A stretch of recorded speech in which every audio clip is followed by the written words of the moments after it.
Madam President, Commissioners, we are back on and we are ready for your work session when you are ready. All right, thank you very much, Director Wong. We're going to start with Communities in Motion 2050, presentation by staff. Recording in progress. Only brief. And welcome, Mr. Head. Thank you, President May, Commission. I'm here today to give you just an introduction, an overview of Communities in Motion 2050. This is an effort that's led by Compass, and as members of Compass, we are strong participants in this. Over the next number of months, Compass will be bringing this plan forward for public comment and ultimately for adoption in December. And so we wanted to make sure that you're all aware of the effort and how it affects ACHD, so that we can take that into account as we move forward. I would recognize that we have Lisa Itkonen here from Compass, so if there's questions I can't answer, she's the expert. Okay, welcome, Lisa. All right.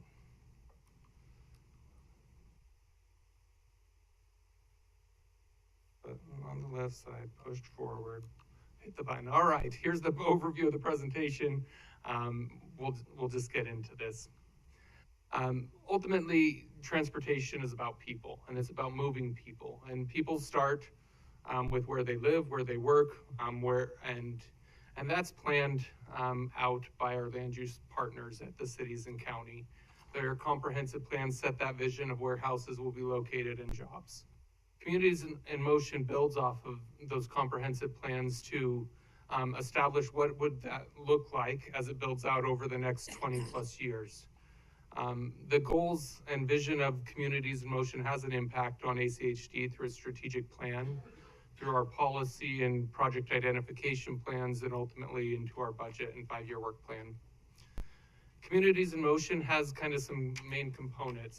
One is it's a regional long-range transportation plan. It covers Ada and Canyon County. It's a future and determines the future transportation system that would be needed to serve the population for that. That includes all modes. It's fiscally constrained, so it takes into account the money that would be expected, both local and federal funds. And then it does it through public involvement. It is updated every 4 years. It's on, our CIP follows by 2 years of that. So we kind of are on an ongoing cycle where this is the lead and then our CIP follows it up 2 years later. So just getting into how it's connected to ACHD, one of the key outputs of this effort is the demographics and the projection for demographics, and setting a control total for what it is. Compass works with partner agencies. ACHD sits on those committees to establish a projection for the the forecast year of the plan. So 2050 being the forecast year here. By that time, it's projected that Ada County will have 716,000 people, which is roughly the addition of another population of the city of Boise on top of what we have now. And for the 2-county area, it would be just over 1 million people. Well, that control total also includes a projection of jobs and houses and so what's done is that number is then allocated. The cities, through their comprehensive plans, and as they see how growth is occurring, will then allocate that to different areas of the city where they project that growth to occur. Why that matters is because, just an example here of what that looks like. So in this case, the blue dots are households and the red dots are jobs, 30, each of those represented. This is just in the star area. You can see the projection for a lot of growth of jobs around that Highway 16 interchange area there at 44. But why does that matter? Households produce trips, so they're a generator, and jobs and schools and businesses attract trips. That's all compiled, and they take those projections and compile and are able to, and the connection in between those is the transportation system that ACHD ultimately provides. So the travel demand model takes those generated trips by the households and the projected generated demand by the houses and schools and businesses, and then compiles what is the forecasted need, what's the demand on the network. So in a very simplified form, you see that here, and it takes into account all the different ways, but ultimately that's what adds up to the projection of what's the demand on a given road. Compass has done that already for the 2050 timeframe, and demonstrates, as demonstrated here, these are the roads that would need improvement by 2050 in order to get there. In the Ada County area, what you see here in the blue is really our already adopted CIP. And so there's a lot that's funded. What's orange there is the areas where it's not identified yet in our CIP. And so you'd expect our CIP ends in 2040, and those next 10 years by 2050, those would probably be in the next iteration or two of our CIP.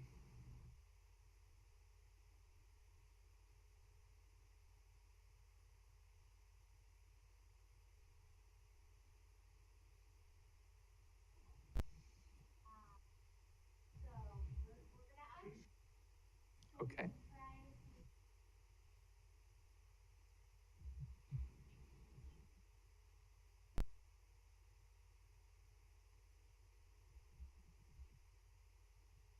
Green light's on.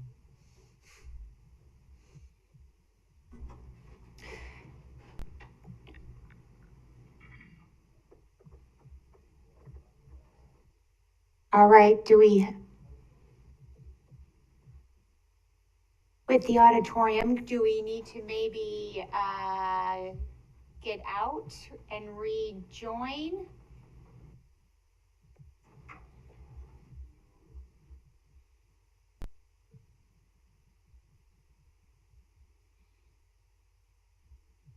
Just the auditorium.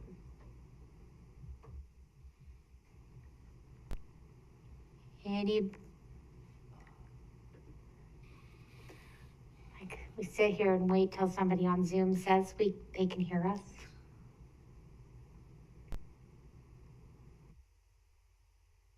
Can?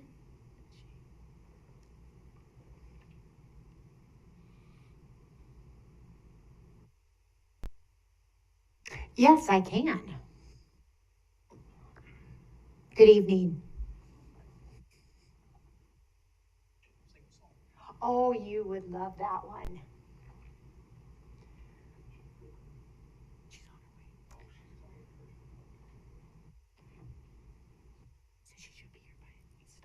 There's to rejoin with audio.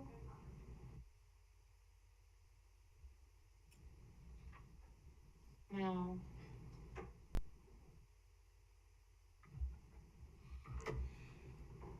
No security. Ken, I would really suggest that we leave the meeting. Okay.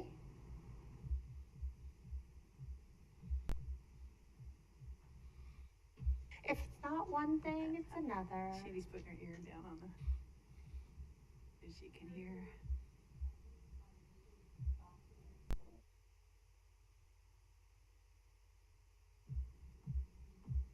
So something is wrong with Zoom connecting to our audio system. Test 1 on Zoom.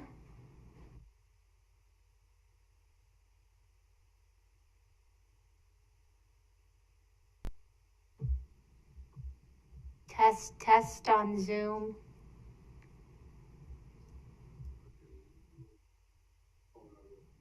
Phone audio.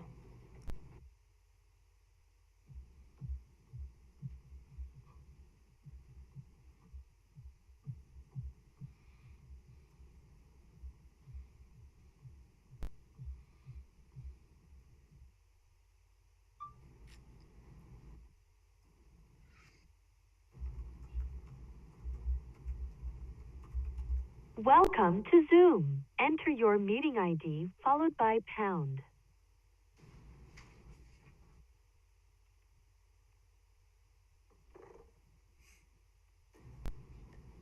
having technical issues, so welcome.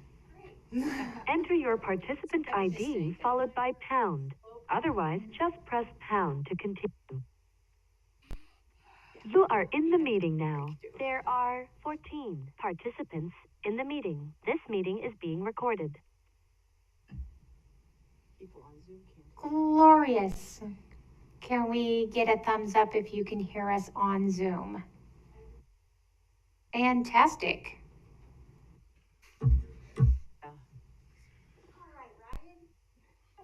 All right, well, I'm gonna finish my last two slides here, so this is great. Ultimately, the biggest part of this that affects ACHD is this is a requirement in order to bring federal funding into the area. ACHD's maintenance program relies heavily, about a quarter of our funding for maintenance comes through the federal program, and the funding policy adopted in Communities in Motion was recently updated and approved by the board, and it looks that will continue for the foreseeable future, so that's a very positive thing. Also, this is helpful in some of the special funding opportunities, such as our Access to Opportunity grant that we recently talked about. Now,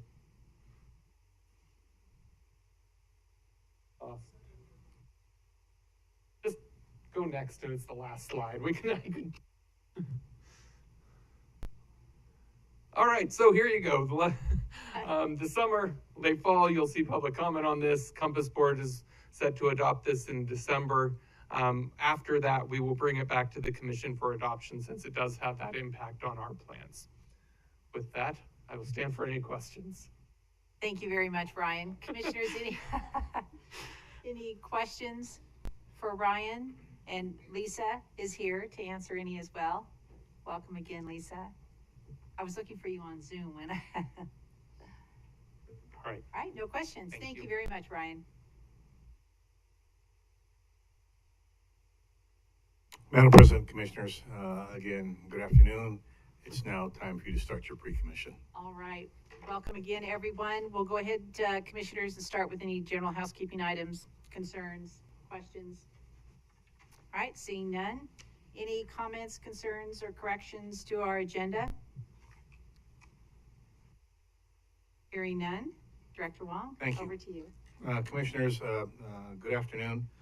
First off, I'd like to let you know that, as you know, today is Denim Day, and honoring and paying tribute to those women who have been sexually assaulted. This began in 1992 when an Italian 18-year-old woman was assaulted by her driving instructor. The individual was arrested, found guilty, sent to jail. Unfortunately, the Italian Supreme Court at that time decided that since the 18-year-old woman was wearing jeans, she obviously it was a consensual event, I'll call it, and the case was thrown out and the person was released from jail. That next day, the women of the Italian legislature went in protest, and they protested part of it by wearing jeans into the legislature. In 1999, this became adopted into the United States, and we celebrate that by paying tribute to these terrible causes today. I'm proud to let you know that today ACHD raised $500 in our Denim drive, and that money will go to the Women's and Children's Alliance in the name of the Ada County Highway District. So That's awesome. this will be the last time you probably see me in jeans. But it's absolutely a great event, great thing. Commissioners, we had a very successful, Commissioner May and I and Justin and Gary had a tremendous tour this week in Star with the mayor and his team. We saw a lot of things, we learned a lot of things, and we are already starting to take action on some of those issues going forward. Today at 4 o'clock, one of those, we brought the big red van, and one of those big things is that the mayor was very excited about that Commuter Ride Club Red, and wanted to get more information. So today, your Commuter Ride team at 4 o'clock has been in constant discussions with the mayor on how Commuter Ride might be able to benefit the citizens of Star. and such. It was absolutely great. Madam President? Director Wong, will you be sharing out highlights from your guys' walk? Because I'd love to hear how, like, what you guys talked about and what you learned. As a matter of fact, I have a list of things that we've already put together, and we'll be sharing that here. Would love that. Thank you. Shortly. In front of you is this presentation. I'm not going to go through it, but yesterday, Commissioner May and myself and Gary hosted a majority of the senior or the major developers and engineering firms and design firms in Ada County here to walk through what I call the crossroads and such, and that is about growth, employment, and our partners not fulfilling their roles when it came down to operations. You might find the last 3 pages very informative when we talk specifically about what our concerns were, and then the next steps that we are taking when it came down to how we're going to, in partnership, address the issue of incomplete traffic impact studies. And so it was a great meeting. We got a lot of great comments across the board. We have some homework to do. There was a good give and take across the board. And so we'll be addressing that here this week, beginning next week, and we'll follow up with all of you on our next steps. But if you look at that very last page, that's the key point when it's all said and done. And that key point, excuse me, second to the last page, last page of pictures of all of you. We are in this together, and together we need to solve it. And so, again, I thought it was a very great session and a lot of positive comments going forward. Last page, I don't know.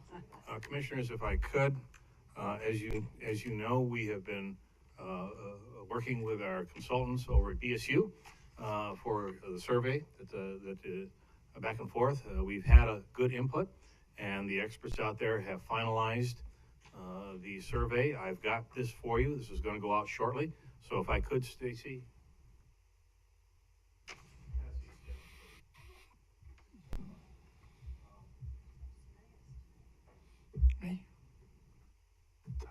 That is for your review at your leisure. Those are the survey. I think we'll be able to get those out this week, beginning of next week, with a final in about a month, I think it is, as we go forward. But the consultant has done a tremendous job on putting all the pieces together, and you'll be very happy with it. And then I'd like to review a couple things on a couple metrics to share with you going forward. First off, and these are all year to date as we move on this. First off, year to date, safe routes to schools, we've accomplished 7. We have a total of 117 safe routes to school projects since 2009.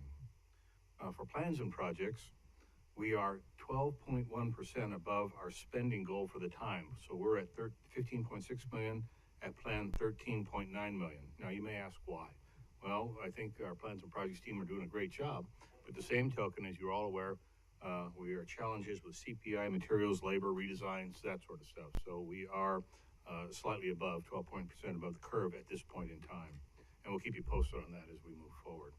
New sidewalks right now, we stand at 31,056 new linear feet of sidewalks that we've placed year to date, and 4,708 linear feet of sidewalks repaired.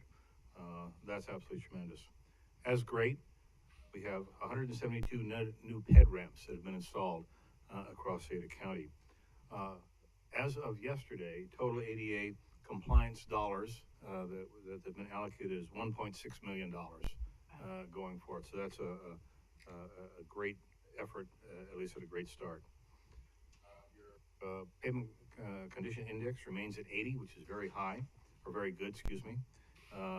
With 1 arterial lane mile, 7 collector lane miles, and 34 residential lane miles in the poor category out of 5,271 total lane miles. So that's absolutely tremendous. Your right-of-way team has cleared 106 parcels year to date. That is absolutely amazing, and has made 161 offers. We're hoping that the offers match the cleared here in the very near future. We have issued 680 plan submittals, 1,806 permits, 76 fiber permits. We've held 45 subdivision pre-construction briefings. We've approved 438 development applications and completed 3,328 line locations. We're busy when it's all said and done. Moreover, we've completed 410 traffic investigations, reviewed 2,304 traffic control permits, and used 1,615 signs year to date. A tremendous indicator of growth across the area. Your commuter ride, as well as working with STAR, see how we're doing, has removed 1,042 tons of CO2 from the atmosphere and displaced 1,325,735 miles of multi-passenger vehicles. I said this afternoon we're in discussions with STAR on how we can help them. Your maintenance team has filled 2,937 potholes, all within 24 hours of notification, with the current maintenance cost per lane mile at $9,285. HR has filled over 63 positions year to date. Now, to give you a comparison, last year this time we'd filled 33. So again, I want to thank you for your support on all of the incentive programs we've put in place, all of the different initiatives, and all the things that you've been supportive of our team going forward, because you can see from the numbers, it's working and such.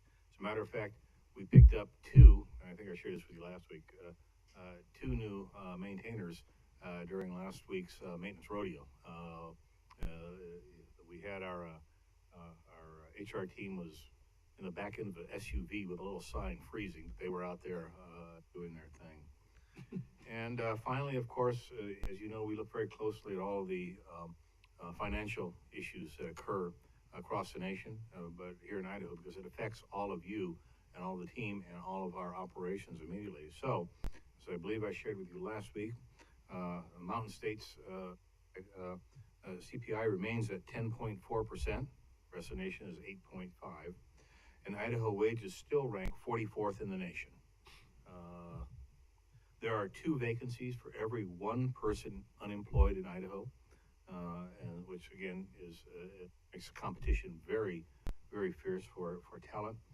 Local unleaded fuel has increased 41.1% year to date, and local diesel is up 52.5%. Again, a direct impact to operations here. Emulsified asphalt is up 15.5%.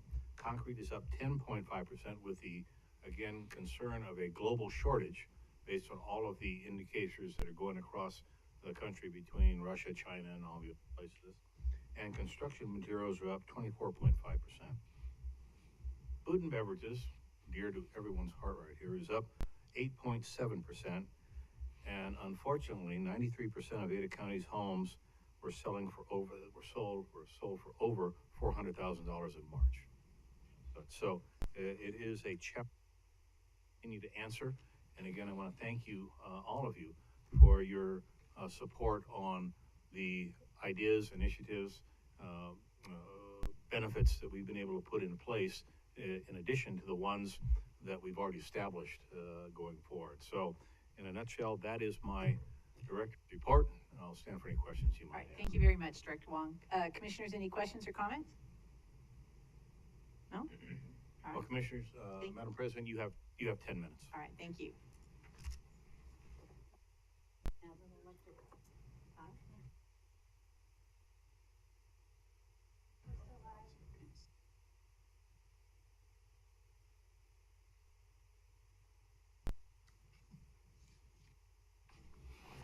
The bubble's gonna pop here.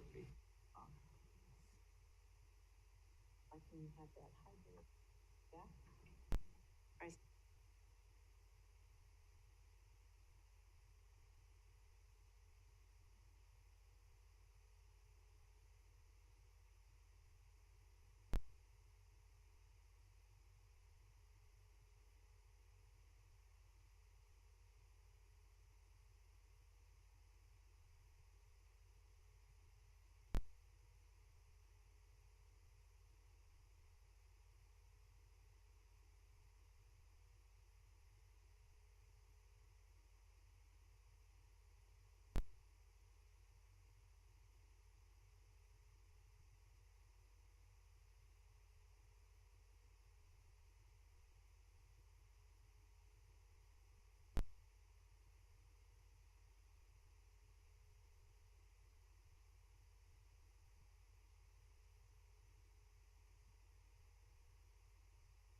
We haven't seen it.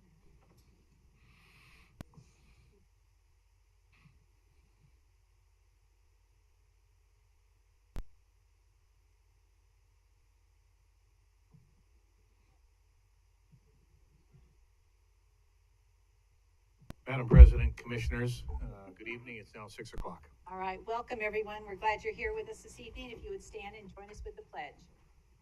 I pledge allegiance to of the United States And to the Republic, one nation, indivisible, with liberty and justice. Okay, I usually like to start the meeting with some type of recognition. And so tonight, I'm very happy to announce that we were notified today that Director Wong is the awardee of the 2021-2022 WTS Recognition Award, the Honorable Ray Lahood Award. This honors leaders in transportation who have made outstanding contributions to the transportation industry and demonstrated outstanding commitments towards the advancement of women and minorities and elevate the reputation of professionals in transportation. So Director Wong, congratulations to you.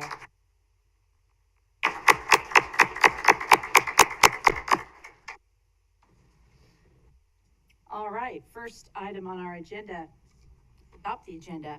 Is there a motion? So moved. Is there a second? Second? All in favor? Aye. Aye. Motion passes. Next, the consent agenda. Items on the consent agenda are considered to be routine and will be enacted by one motion. There will be no separate discussion on these items unless a commissioner or citizen so requests, in which case the item will be removed from the consent agenda and placed on the regular agenda. All consent agenda items are commission action items unless noted. Do we have a motion? Madam President, Commissioner Pickering. I move to approve the consent agenda. Is there a second? Second. All right, all in favor? Aye. Aye. Motion passes. All right, the first item this evening on our regular agenda is FY 2022 second quarter impact fee program balance presentation by Christine Tandler. Welcome, Christine. Thank you. Just heard Ryan. How do you use this new one?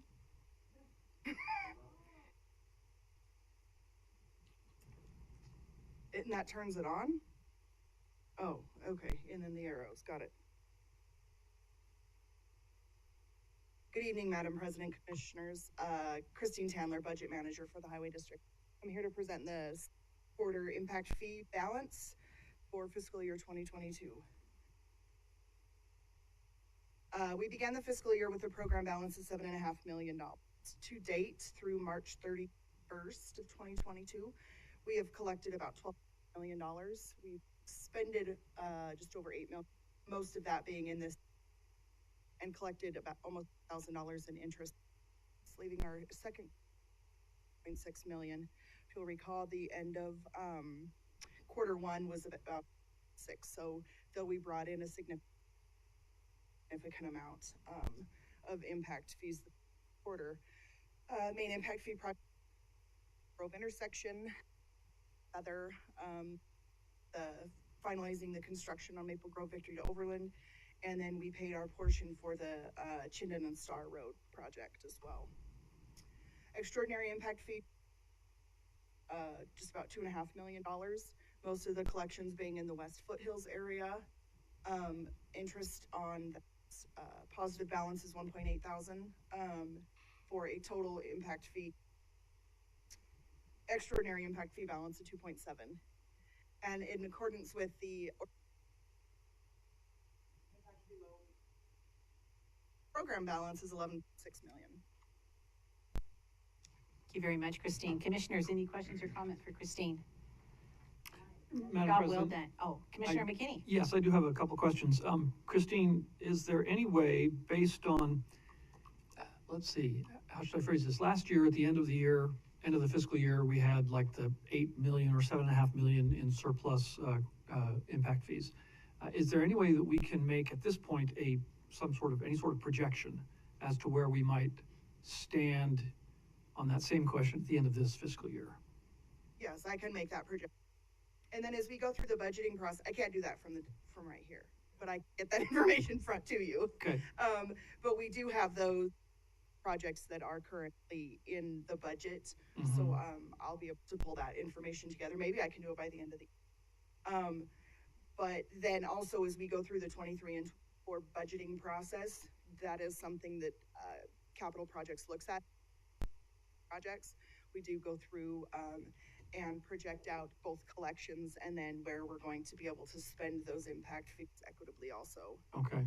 Can you tell me then, looking into the past, the situation where we find ourselves with this impact fee surplus, Right. in the past, has that typically been the case, or is this an extraordinary circumstance? So when I started at the, about 9.5 years ago, we had a balance from the general to the impact fee program.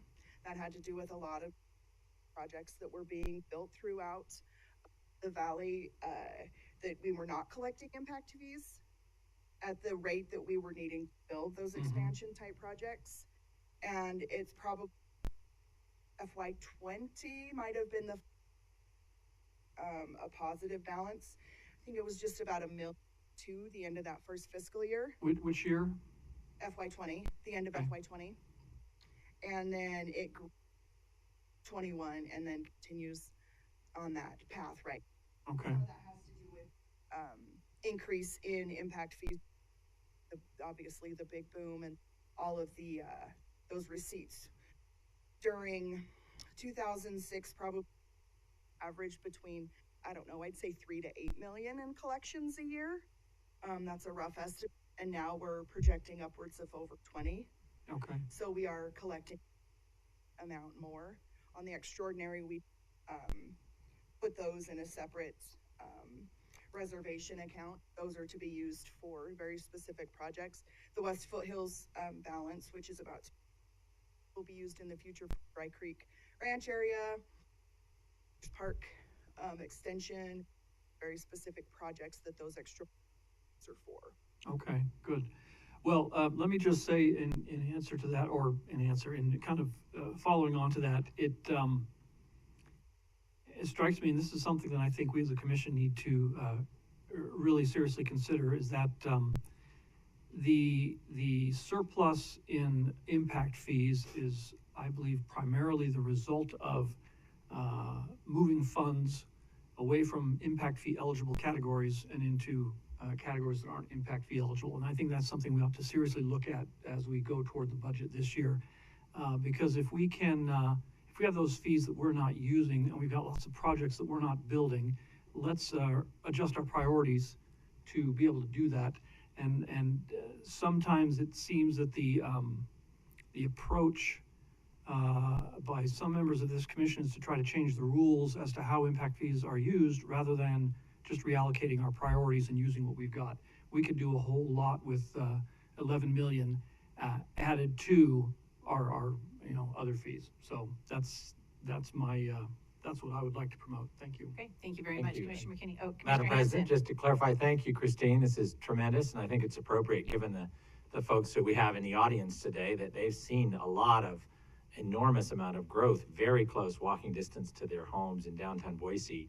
And the way in which our impact fees system is structured, the impact fees they pay, which are responsible for this large amount, does not go to pay for any of the improvements downtown, because none of those are impact fee eligible. If you want to find out what's impact fee eligible under our current system, because it's a county-wide service area, we got rid of the regional service areas about 10 years ago, you will see it's mostly going to widen, things like Lake Hazel, 10 Mile, on the edge of town. So that's part of the debate that I agree with Commissioner McKinney we should be having, because the folks who are paying those impact fees and causing this additional flow of money are those who are having none of those fees can be used to address the impacts of that particular growth in their own neighborhoods. It's much, much further out. And that's why I think it's important that we actually do revisit service areas and what's impact fee eligible. All right, thank you. Look forward to those discussions, and we are moving into our budget process, so we would welcome any comments and encourage you all to be engaged in that and follow through on we'll have a lot of social media alerts coming out too, so participate. Thank you, Christine. All right, next, 8th Street Bikeway Concept Study Adoption Hearing. This is a public hearing, and we will hear from Ms. Brooke Green to start with. So I will open the public hearing. Okay. All right. Well, good evening. Welcome. Privileged to be before you once again. For the record, is Brooke Green, Senior Transportation Planner within Projects and Planning. This evening's presentation will be a joint presentation as it was previously. It'll be a joint presentation with Zach Pietmeyer from CCDC. In addition to that, we have our consultant, Nick with Kittleson Associates, who could provide some additional details as it pertains to the technical elements, should questions arise. This portion of the presentation, I'll review the high-level introduction of the history of the 8th Street Bikeway and where we came from and to today. And then I will hand it over to Zach, who is going to provide some background for the previous 3 months that pertains to the outreach and the concepts for consideration. The purpose of today's presentation, as mentioned at the opening, is to consider this for a concept adoption, and we will certainly take that direction from the commission. Just quick overview of the project objectives. When we did this, there was 2 objectives coming into this. One is to provide a low-stress, consistent bikeway connection between the Greenbelt and the Boise North End. This is a consistent low-stress route complements the concerted effort that has been underway for over a decade between CCDC, City of Boise, as well as ACHD. This is to provide for that premier north-south bikeway between the Greenbelt as well to the North End. In addition to that, our second objective is to complement CCDC's project, where they are looking to expand the streetscape upgrades, transit improvements, utility works. In addition to that, we do intend to coordinate with the adjacent property in the redevelopment in that area. Before you is the community planning effort. What you have is a 2011 CCDC's 8th Street Concept Plan and the subsequent 2016 CCDC 8th Street Corridor Master Plan. The 8th Street, the 2011 concept, was the base map. It was depicting opportunities along 8th Street corridor from State Street to the Boise River. This plan was to look to identify elements such as wayfinding, bike and pedestrian enhancements, traffic calming, as well as public space. This plan was to be one of the first foundational plans put forward to encourage a coordinated planning effort between the City of Boise, CCDC, as well as ACHD. The subsequent 2016 update to that 8th Street Corridor Master Plan highlights the progression of that planning effort, as well as that commitment from all the sponsors and the stakeholders. The corridor expands on previous planning efforts and highlights both short as well as long-term planning and strategy. One specifically that I'd like to call out would be the enhancements along the corridor at specific intersections to provide for safe connection and safe crossing for bikes and peds. Moving further along to specifically ACHD's planning effort. Our first planning effort was in 2009. This is the Roadways to Bikeways Master Plan update. This is the first mention of 8th Street being a bikeway between the Greenbelt as well as to the North End. Subsequently, in 2013, in the Downtown Boise Implementation Plan, 8th Street again was mentioned as that premier corridor. 2016, ACHD conducted the North Boise Bike and Pedestrian Plan, and it was actually me as the project manager who went to engage with the neighbors as well as the neighborhood in the North End. If you're not familiar with the neighborhood bike pedestrian plans, it's when we go to a geographic area. We engage the residents to come out and speak to us. We ask them what type of enhancements that they would like to see, how we can complement their neighborhood, create more bike pedestrian friendly environment. It was in the 2016 plan that 8th Street again was identified. Particularly, it was identified as a medium priority with specific instructions to ACHD to return back with a specific plan that talks about what could potentially that cross-section looks like. Subsequently, in 2018, we went to update the Roadways to Bikeways Master Plan. Again, I was the project manager on that one. I can speak specifically to that. It was to provide a high-level Ada County Bikeway Master Plan. It was engaging with folks to come to the table and say, how can we create low-stress bike facilities throughout Ada County? And again, 8th Street was identified as that premier north-south destination. Specifically, I'd like to talk what is a bikeway. A bikeway is an area where we've looked at it for volumes as well as speeds and decided, based off of the volumes and speeds, can we provide a comfortable environment for all users to use that space? We want to look to not necessarily those road warriors, those cyclists who take to the road no matter what. Our intention is to provide bikeways where all users with children can comfortably navigate that space. The update in 2018 spoke specifically to that effort. In total, of all of our planning efforts over the past decade, from 2009 to 2018, specifically for all 4 of these plans, we had engagement from 11,724 individuals. A little bit more about that history, and you're going to see how this concerted effort occurred between the City of Boise, CCDC, as well as ACHD. What you've got there in 2018 is that enhancement. That is the bridge enhancement over the Greenbelt. And the southern portion of 8th Street, this is the specific connection to the Greenbelt from the dead end that you see 8th Street is at Anne Frank Memorial. City of Boise made that enhancement to make it more comfortable. In 2012, ACHD went and installed a bike push button. This is a rapid flashing beacon. This bike push button allows the cyclist to go up to that space, press the button, wait for the signal to cross, and then they can safely cross. And that's actually at River Street. Follow along in 2005, this is the first installation of what we call a contraflow bike facility. A contraflow bike facility, as you see here, is delineated in green paint. So what you've got in this situation is you've got cyclists who are going south, while you have vehicles coming up through the Bodo area going north. And this has been in place since 2005. Continue on up the 8th Street corridor, you have 2016 where you saw Boise Auditorium District make an enhancement to the Grove Plaza. Certainly a very pedestrian and bike-friendly environment. 2014, you're gonna see that continuation of that contraflow bike facility through the Union Block. This is an actual downtown Boise, and where you see today, where it is now a full pedestrian environment. Again, that contraflow space is delineated with that green paint. Continue on to our recent enhancement and that continuation of that contraflow bike facility in 2021, where we installed actually the first protected contraflow bike facility. What this does is it provides continuity from State Street all the way to North End with a contraflow bike facility, enabling people of all ages to comfortably navigate through this space. And that brings us to this evening. This is the last stretch along the decade planning effort for 8th Street. And this is actually in 2 parts.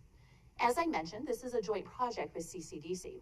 CCDC's portion is from State Street to Franklin, and ACHD's portion is from Franklin to Union Street. We actually went all the way up to Union because that is actually where you see the vehicle travel lanes turn to 2 ways. At this point, I'm going to go ahead and actually, I've got one more slide. I think this slide's incredibly important. I don't want to skip over it, but what you're seeing is that last segment of 8th Street. Without that last segment of 8th Street, you will not have a comfortable bike facility for individuals traversing from the Greenbelt to the North End. This is the last segment of the decade planning effort that has occurred between CCDC, City of Boise, as well as ACHD. Without that segment, the 15th Street is your nearest actual existing dedicated bike facility. And so this does provide for a very important connection for folks who want to comfortably ride from the North End to the Greenbelt for all ages. At which point I'm going to go ahead and hand this over to Zach Pietmeyer within CCDC. He's going to speak specifically to the concepts that presented in my absence. Him and my supervisor Tom Laws took this forward through the outreach effort. He'll go over the concepts, he'll talk about the public outreach. I'll conclude with the recommendation and any questions that you may have. All right, very good. Thank you, Brooke. Welcome, Zach.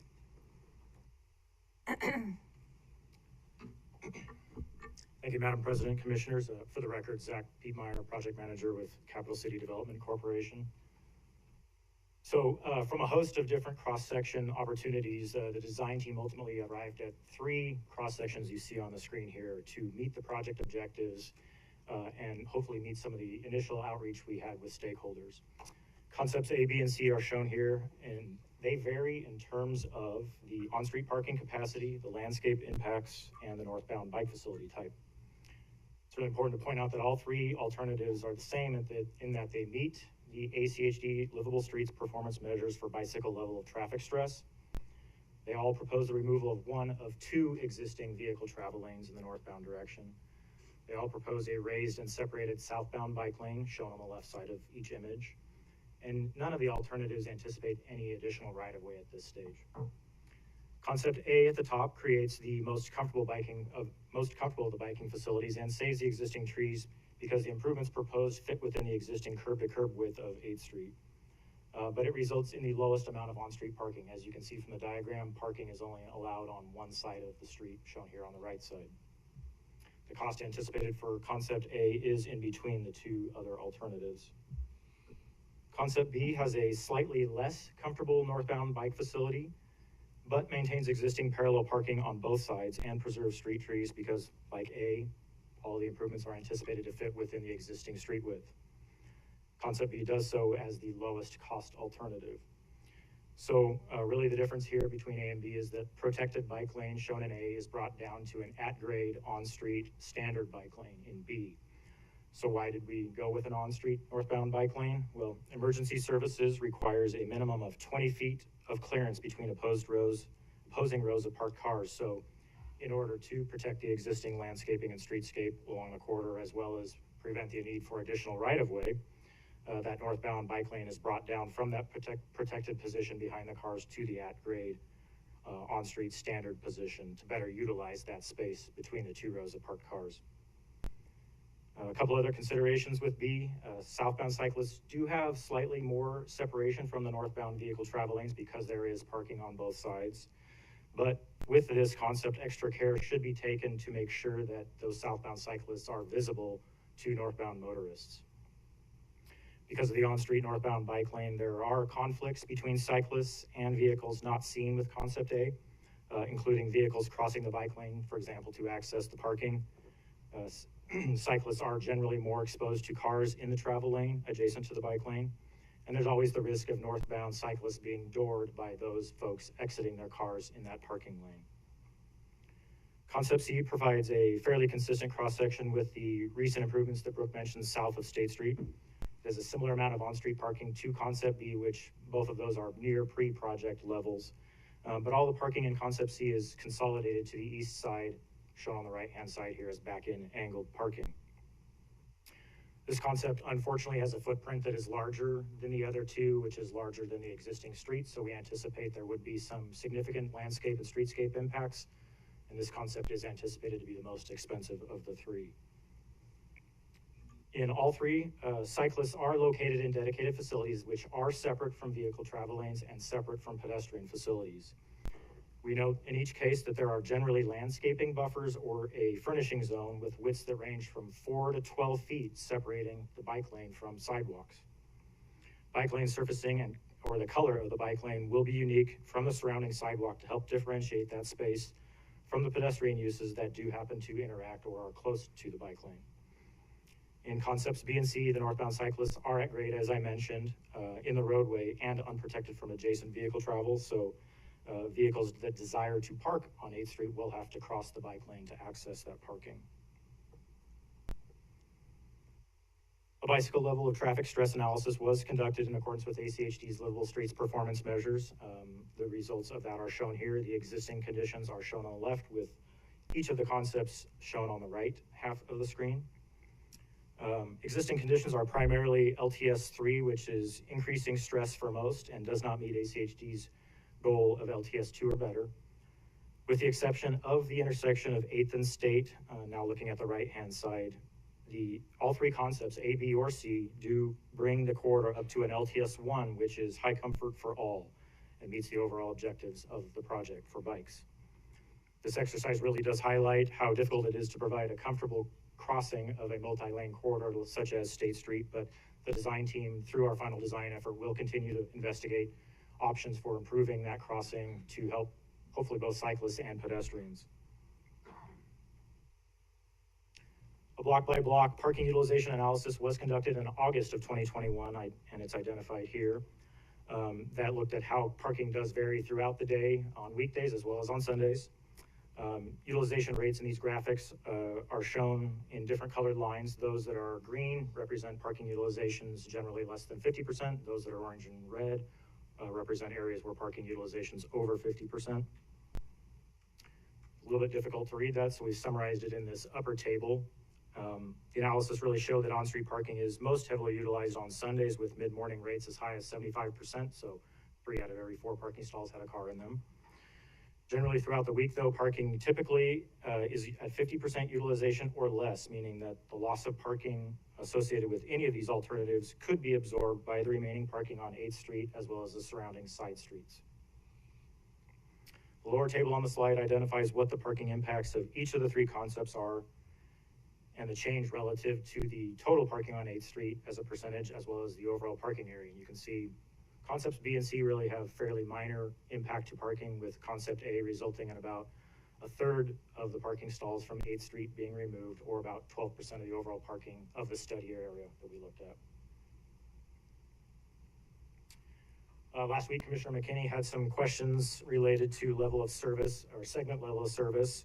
So we wanted to provide this information to illustrate what that segment level of service consideration was. The upper table here is data from ACHD's policy manual section 7106, adjusted for one-way traffic. In it, you'll see peak hour volumes for single and dual lane collectors. We see that a one-lane collector exhibiting 510 vehicles in the peak hour should be able to meet ACHD's minimum desired level of service D. From the lower table, we see that all the segments on 8th Street, broken out here individually, currently have volumes lower than this during the peak hour, and from the segment perspective, should operate at or better than level of service D. All other times during the day, volumes are less than the peak hours shown here. So we need to keep in mind that these are planning level thresholds, not typically used for design decisions. Segment level service is typically not the governing thing you look at for design decisions. And we also note, as per footnote 2 here, that ACHD does not even have level of service A, B, or C definitions for collectors. So we can't look at these volumes and tell you, yes, 8th Street operates at a level of service A or B or C today, because there are no thresholds. We just know that each of the segments meets the current requirement of level of service D. Intersection delay, on the other hand, is the primary segment driver of segment level of service. Detailed intersection analyses are more precise than the thresholds shown here. So intersection delay is usually the performance metric that's used to guide design decisions.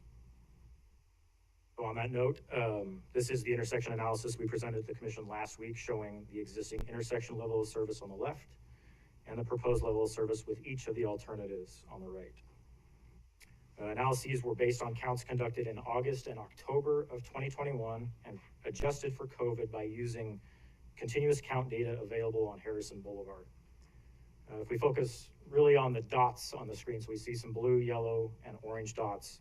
On the left side, you see that the 2 southern intersections are blue. They operate at level of service A or B. Those are the 2 unsignalized intersections. The 2 northern intersections in yellow are the signalized ones. They operate currently at level of service C. If you look at the right-hand side of the graph, we note that the only intersection that sees a degradation in level of service is the 4th Street intersection, and only during the AM peak, which is when St. Joe's has their drop-off period. The PM peak is still anticipated to operate at level of service C. Both of those still meet ACHD thresholds, level of service D. The other thing to point out, shown in text here, is that the amount of delay a typical vehicle will see should be increased by between 10 and 22 seconds for the 2 signalized intersections, so again, Hayes and Fort. The side streets will see an increase in delay between 0 and 5 seconds per vehicle, only for those 2 southernmost intersections that aren't signalized. They're two-way stop control, with the side streets being the stop condition.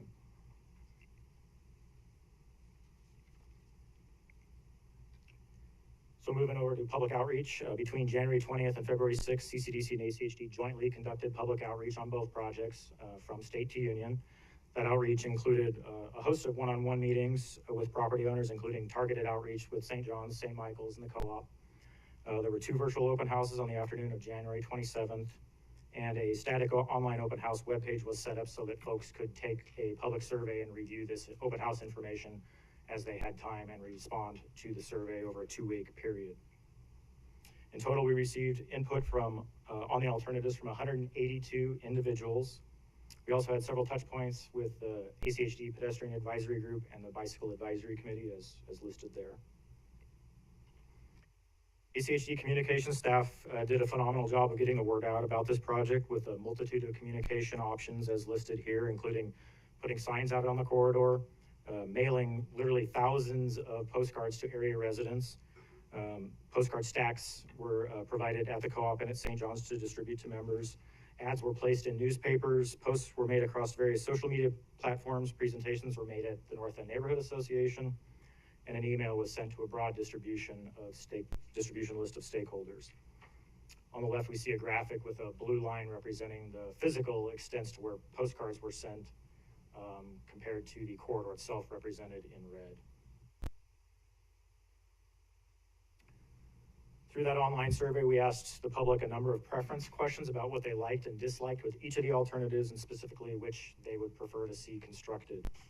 You can see from this graphic a clear preference for Concept A over the others. Concept B had decent support. Concept C did not. More people actually would rather have a combination of concepts or no concepts at all, none of the concepts at all, rather than C. What we concluded through the public outreach is that people really like the fact that both the northbound and southbound bike lanes with Concept A were provided with Concept A, as well as maintaining all of the existing landscaping and vegetation. Respondents generally disliked the on-street unprotected bike lanes associated with Concepts B and C, primarily because of the conflicts that could occur between people in cars and those on bikes. Again, we have conflicts potentially with cars accessing the parking, crossing the bike lane, the opportunity to door cyclists, and just generally being more exposed to traffic in the adjacent travel lane. Folks also noted that they disliked the fact that Concept C resulted in impacts to landscaping on the sides of the street. So throughout the project, we met with property owners, and through our initial meetings, we generally found that there is support for the improvements, including both the bike lanes as well as the streetscape improvements on the CCDC section to the south, because of the anticipated mobility and safety and benefits that we believe will happen. Through our initial outreach, property owners did note that the vehicle speeds on 8th Street are a concern, as well as crossings of 8th Street, especially at the unsignalized intersections. A number of drivers noted wrong way vehicle travel. That was fairly common throughout the corridor. And while property owners shared concerns about the project concepts, including loss of trees, loss of a travel lane, safety at the intersection of 8th and State, as well as those potential southbound conflicts at driveways such as alleys and intersections, the really only concern that was expressed amongst all the property owners was the potential loss of parking.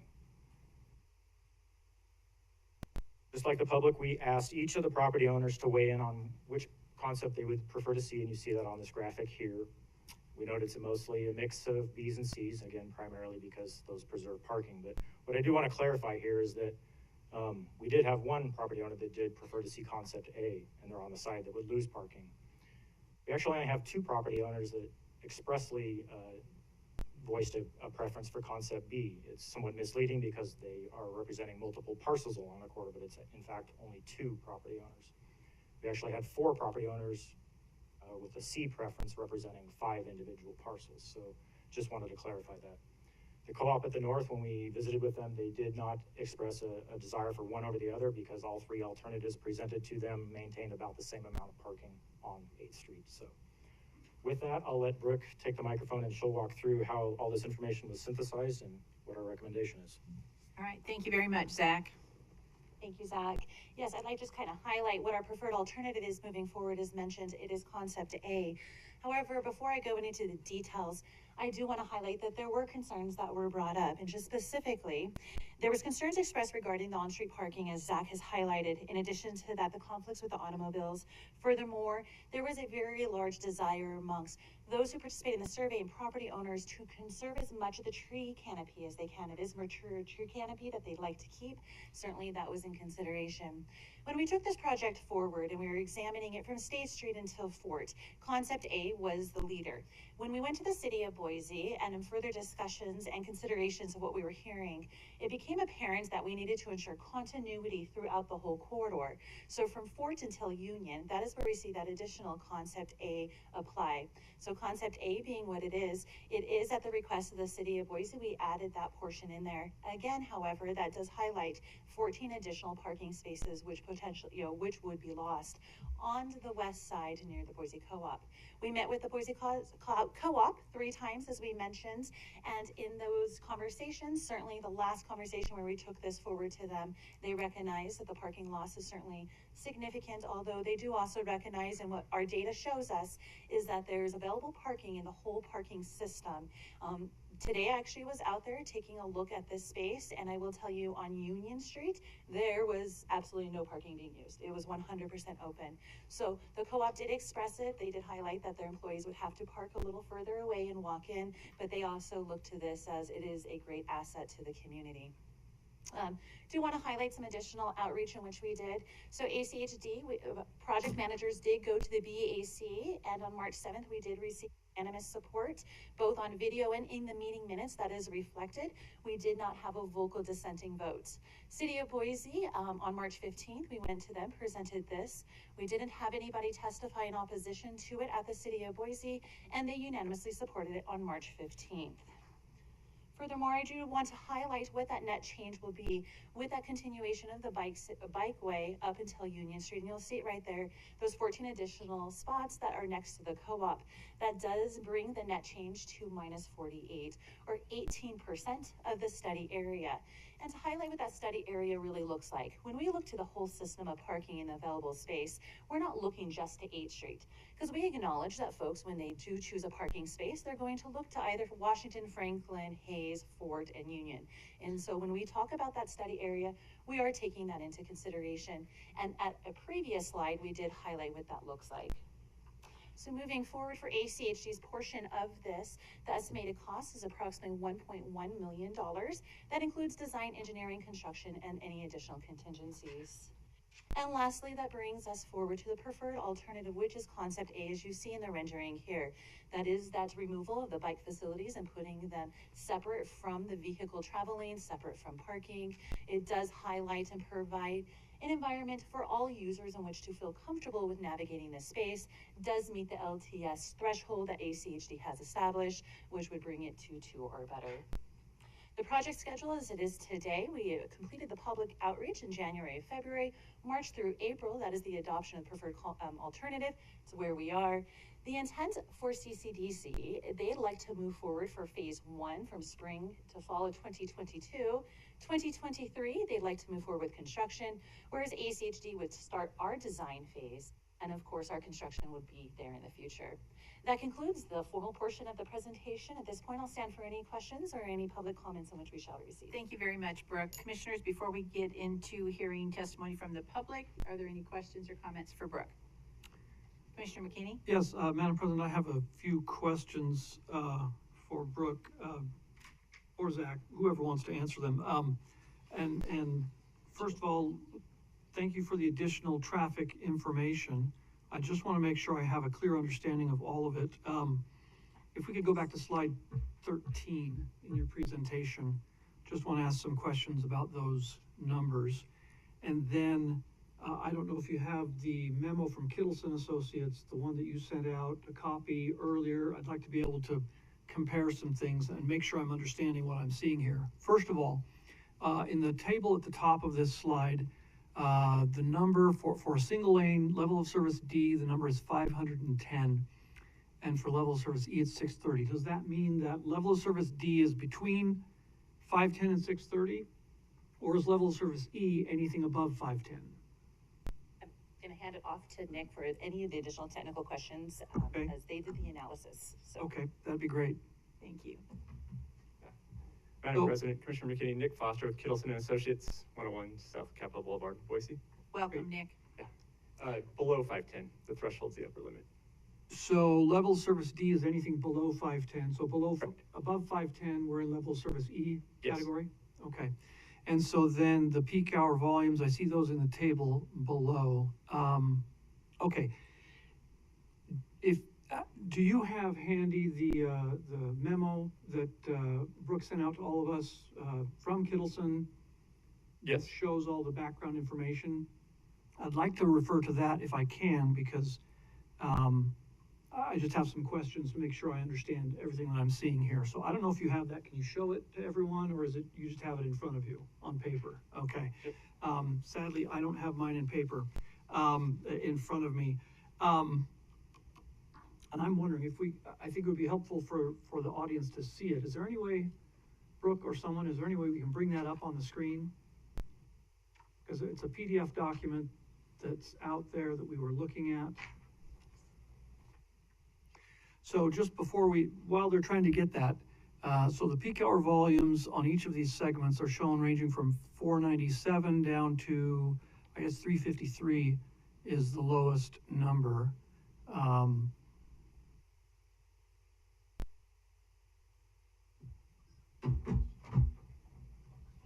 Oh, we're gonna do it that way?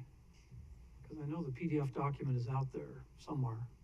I would have thought we could show that. I apologize for not,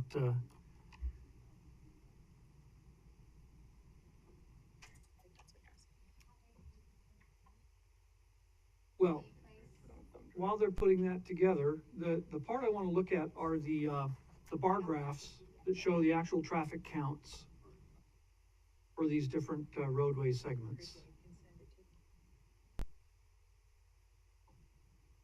Are you for any information in the appendix? Yes. Unfortunately, I don't have that printed off here. Okay, so then looks like we're gonna have to get the PDF. If that's gonna take a few minutes, I'm happy to go on to some other things first while we're waiting. So I guess. Yeah, why don't you do that, Commissioner? Yeah, while we're working on that, let me ask kind of a general question. I don't know if you want to answer this or if this is one for Brooke, but why did we not consider simply removing parking along one side of the street and putting an extruded curb and creating a two-way bike lane in that space on the street? Without changing the total cross-section, just taking out the parking on one side, putting in a two-way bike lane, voila, you've got everything that we say we want. And yet the simplicity and the low cost strikes me as a real, a selling point on that. Why was that not considered? Yeah, a two-way lane was considered very early on in the project. It was brought up years ago, actually, in CCDC's last iteration of the project. The transitions, especially at State Street, going from two-way travel on one side to one-way travel was a big reason why not. The addition of a two-way lane on one side would take more space than the current on-street parking is. So something else would still have to give to fit it in, to fit everything in there. So what's the width requirement for a two-way bike lane? Ideally, you want 10 to 12 feet Ideally. from the gutter. Okay, and so the parking width is 8 feet currently. Does that include the width of the gutter? The parking does include the width of the gutter. Okay, so it's 8 feet including the gutter, and ideally you want 10 to 12. Exclusive of curb and gutter, yes. Okay, so but what's the width of the current travel lanes, the vehicle lanes? Are they 12-foot lanes? I don't believe so. I have to look that up.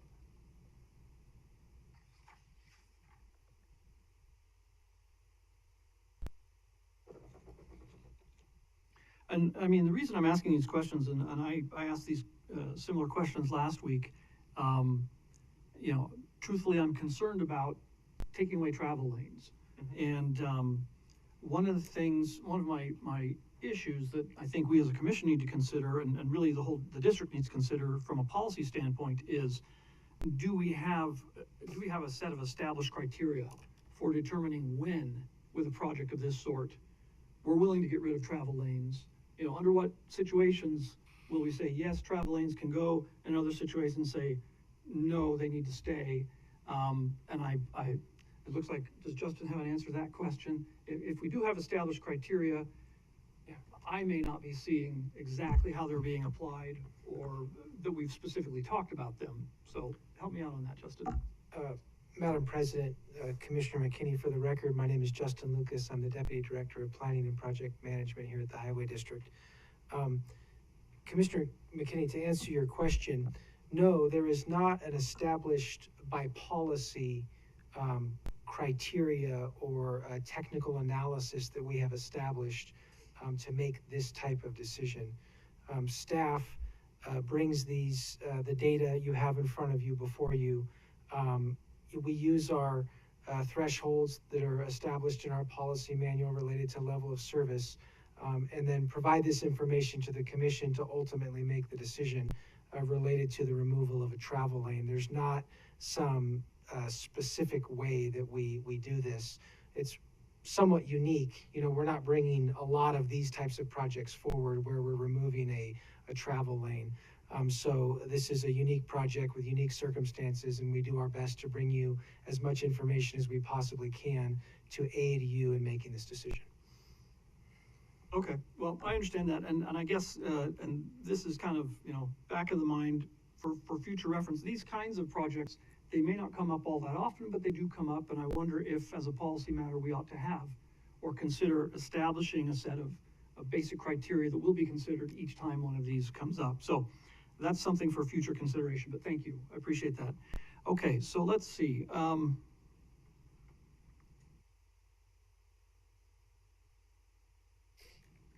So basically the answer then on why not just have, you know, and my question is, could we not simply eliminate the parking on one side, put on an extruded curb, have a two-way bike lane, and if needed, you know, narrow the travel lanes a little bit.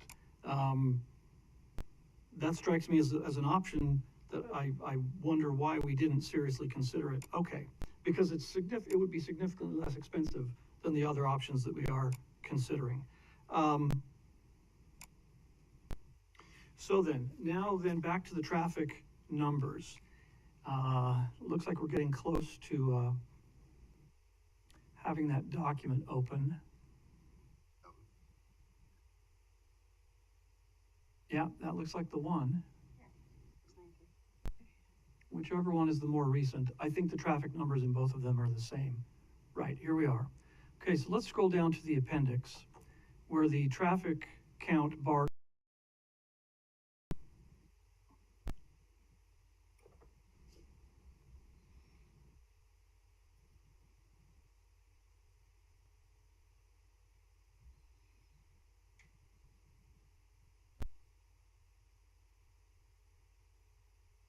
Yeah, keep going. There we go. Okay. So now, this is the bar graph showing the traffic counts on 8th Street north of Hayes Street. And the peak number is looks like 390, or is that 399 over on the left? I'm confused why the one on the right shows 390, the one on the left says 399. Do you know the reason for that? The 390 is an average day. Average at 381. Okay, so, oh, I see. Okay, so 390 is the average day. So 390, and that's the PM peak. All right, let's go to the next one. Here's 8th Street north of Hayes. Again, the PM peak is 466. All right, let's go to the next one. All right, keep going. Let's go to the next one. All right, this is also saying 8th Street north of Hayes. So I'm confused. Are we looking at different segments here, or is this the same segment over and over? This is the same segment at different years. Different years? Correct. Okay, These so are historical counts from anywhere from 6 to 10 years ago. All right, so this one here, hold on. This one we're looking at 8th Street north of Hayes. We're looking at the PM peak of 542. What year was this? I don't see the year on this. 2018. 2018. It's across the top. So, okay, so this one. All right, let's go to the next one.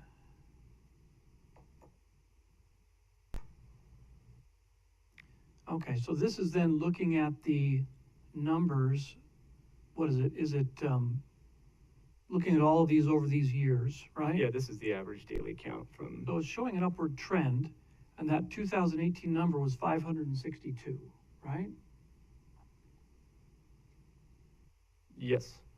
And yet if we go back to the traffic numbers that are being used, you're using the number 421.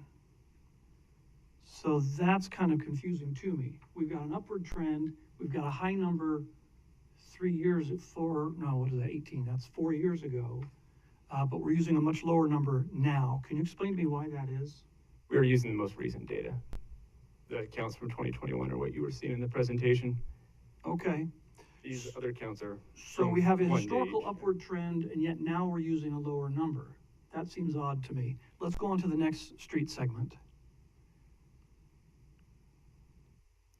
Those bar graphs, I think, are the easiest things to look at if we can look at those. That's 4th Street. That's not what we're looking for. We're looking for 8th. Keep going.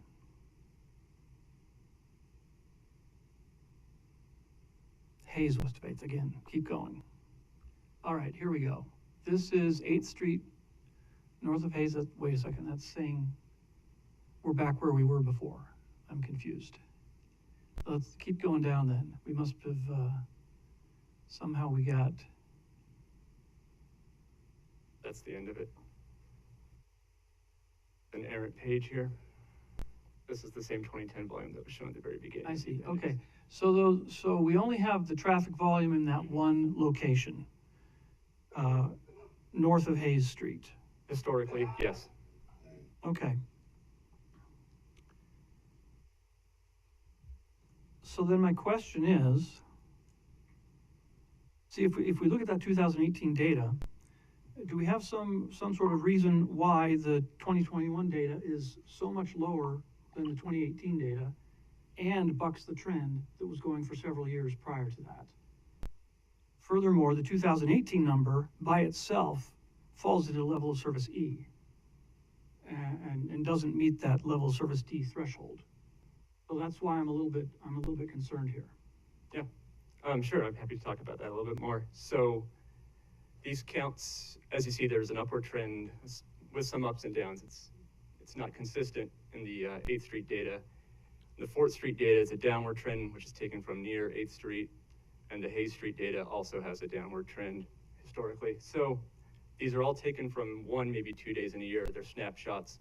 Volumes fluctuate 10 to 20% on any given day on most streets. So we go with the most current data unless we have a good permanent counter that shows us we have a big difference in the trends. This year, when we talked about it with traffic, we determined that the trend in the area was inconclusive. We have some going up, some going down, but they're based on limited data. Do we know if it's a consistent trend either one way or the other? We aren't sure.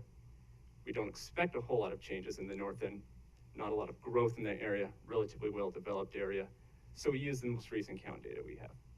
Well, it looks like, this graph that we're looking at here, this shows the trend on 4th Street. The trend is downward. If we go back to the previous one, we had and I'm sorry, I'm not trying to take up all the time here, but here we go. This is 8th Street north of Hayes. This has a fairly clear upward trend. 2015 appears to be the outlier. And so if we were to take that dotted line and extrapolate it out to 2022, the number would seem to be higher, not lower than what we had in 2018. And that's why these assumptions, the kind of the bedrock assumptions, are concerning to me, because I'm wondering if we're capturing the truth. Okay, one last question then. In all of these traffic number graphs, the peak hour was the evening peak. And yet, according to the summary that was given initially, the comment was made that we designed, that the level of service in the PM peak was better. There was less degradation in the level of service in the PM peak than in the AM peak, but traffic volumes are higher according to your counts. How does that happen? How do we get a better level of service with higher traffic volumes? Yeah, sounds confusing, right? The signal timing is different. In the PM, it favors 8th Street. In the AM, it favors Hayes and 4th. So there's more green time given to Hayes and 4th, less to 8th. And so while there may be less volume, the amount of green time given, so the amount of capacity given to that 8th Street movement, is less. Okay. And that's We didn't because- assume there would be any signal timing changes as a part of the change to one-way. So that LOS could potentially be mitigated some by changing your signal timing at 4th Street in the AM. But there would be a cost to the traffic on 4th Street and Hay Street, obviously, too. Okay, so simply because 8th Street is heading out of town, the PM peak is higher, but the traffic signal timing reduces delay on 8th Street. Okay, all right. Well, then, let me just conclude. My primary concern here from the traffic information is that I'm not entirely convinced that we have accurate assumptions on the traffic volumes. And if we look at the historical trend, I think they have underestimated the trend of traffic on this segment. And by the numbers we're using, we're not going to have a level of service D on this segment with just one lane. We're going to have a level of service E, which means in the peak hours, we're going to have a traffic jam that's considered unacceptable. And I think that's a concern. Thank you, Commissioner McKinney. Was the discrepancy between 18 and 21 not attributed to the COVID, the capture? We did, we looked at the volumes on Harrison Boulevard to get an idea of what might be going on COVID-wise. And so we did add a 10% increase to the volumes that we collected in 2021 to account for that. Okay. So it would probably be good to have a current capture with things getting a little bit back to normal. So I can understand that discrepancy there. So commissioners, unless there's something that you really think you need to ask before, we've got a lot of young people here and parents that are here to testify. So Madam President, I have a couple of questions of Nick to clarify what LOS if means. we can just make a couple, then I'd like to get to public hearing. Thank you, Commissioner Hanson. Want to clarify to Nick, I think you're helpful. We need some analysis of level of service. Level of service is the analysis of a perception of delay on a roadway. They were developed, a generation ago, mostly for freeways and large arterials, and because they're hard to translate to local roads, that's why we compress A through C. Isn't that, so it makes it difficult to really do an analysis of a tool that was developed for large volume roadways, which, when we're talking about level of service on Ustick and on Fairview, we're talking about tens of thousands at the peak hour. And so people do get frustrated when it's stop and go, and that it makes it more difficult when you have just a neighborhood road, a gridded neighborhood, to apply those same concepts here. You've done this work before. yeah, so segment level, I'm assuming you're referring to segment level of service, not intersection level of service. Yes. Yeah. So the segment level of service thresholds are planning level thresholds that are typically used for large scale planning efforts when you are not doing detailed intersection analyses. They're meant to be used on segments, well, they're recommended for segments of 2 miles long or longer, generally speaking, 1 mile in a downtown area maybe. They're meant to, the idea is they take into account roughly what might be happening at the signals.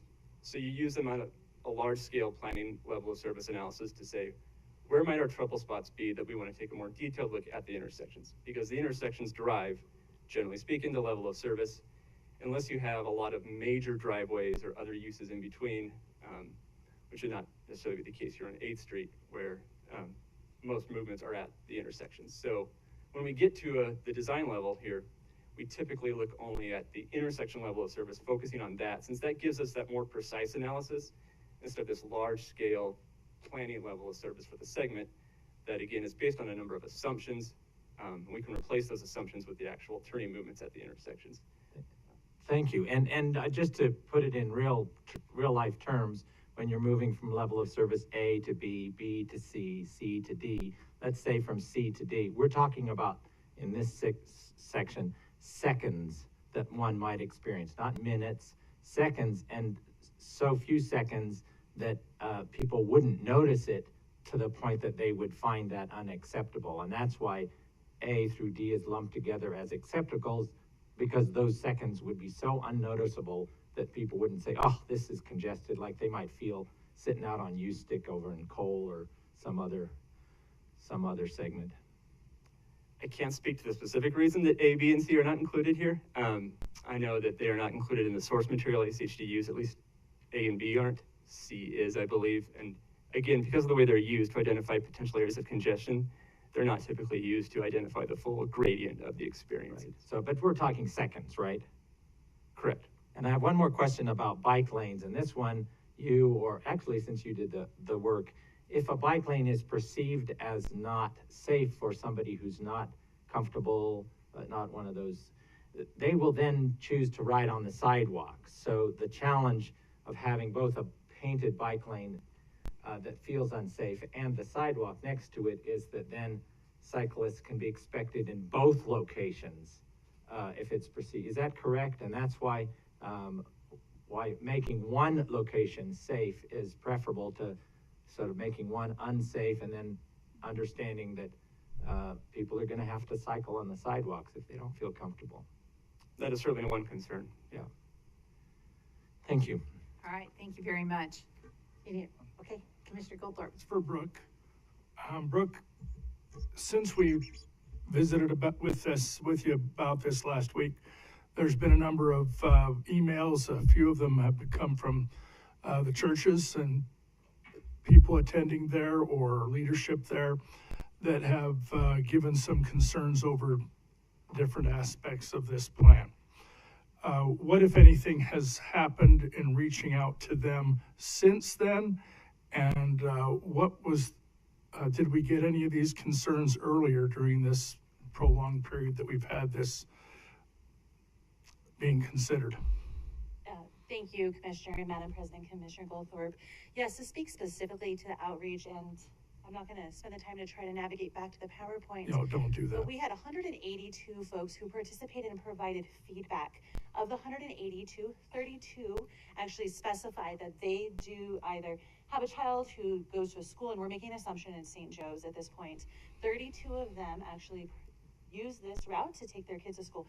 Of the 32, we had 17 of them who identified that concept A was their preference, particularly as it pertains to the school itself. So we did have 3 meetings with the actual Catholic diocese, as well as the principal on 2 of those occasions was present. In addition to that, we provided all of the material through several emails with our communication team that was sent out. January 21st, an email was sent out identifying the PDF and the preferred concepts to engage them for public involvement in the upcoming virtual open house. In addition to that, January 24th, our communication folks delivered the postcards both to the co-op as well as the cathedral to distribute. In addition to that, on January 27th, our communications folks sent out an email to the principal as well as the diocese, reminding them about the public involvement meeting. So those are all the initial outreach efforts that occurred prior to the public involvement. We cannot, because the destination being a church is a destination, the school both being a commuter school or a private school in this case, when we sent out the mailers to the 3,000 residents along 8th Street, we can't assume the parishioners and the school parents reside within those 3,000 homes. So we do have to rely heavily there on the school as well as the church to distribute this information, just like we have to rely heavily with co-op and them to distribute the information to the clientele who actually frequent that business. Thank you. Thank you, Brooke. Okay, if there are no further questions, Ms. Spencer, I'd like to move to public testimony, please. Thank you, Brooke. We'll circle back with you after testimony. And I noticed that Karen from the city of Boise, I didn't know, usually we allow time for the city of Boise for any comment? No? Karen, did you? No? Okay. All right. She said if we had questions. Oh, we'll have some after the testimony? Is that what you? And then it was requested, the principal of St. Joe's would have a little bit of extra time. Okay. And Karen, I'm sorry I didn't hear. Did you say that you did have some questions? Oh, okay. All right, just want to make sure. All right, welcome. If you could state your name and address, please, for the record. Madam President and Commissioners, thank you for having me tonight. My name is Tammy Emmerich. I'm the principal at in Boise. We're at 825 4th Street. I also have Deacon Daniel Gamboa, who was spoken about. He is and he is on the list as well. I'm speaking to you today to urge you to reject the 8th Street Bikeway project as proposed. We have 390 kindergarten through 8th grade students at our school. This concept is a real safety concern for our students and their families. As a principal of a school, my primary job is to keep my students safe. And I feel that this concept will not allow me to do that. St. Joseph's Catholic School and St. John's Cathedral occupy the block that is surrounded by Hayes, North 8th, Fort Street, and 9th Street. Our school and church are negatively impacted by this project. Again, student safety is my primary concern. Parking and access to our school and church, along with traffic congestion, are my secondary concerns. We need to find a safe solution. We would prefer that the 8th Street Bikeway project be reconsidered altogether. However, it seems like concept B is the best compromise of the three that were presented. With your permission, we would like to submit a petition containing 506 signatures from concerned St. John's parishioners and St. Joseph's parents. You have that with you? All right. You could give that to Ms. Spencer and then she'll make copies. Thank you. Thank you.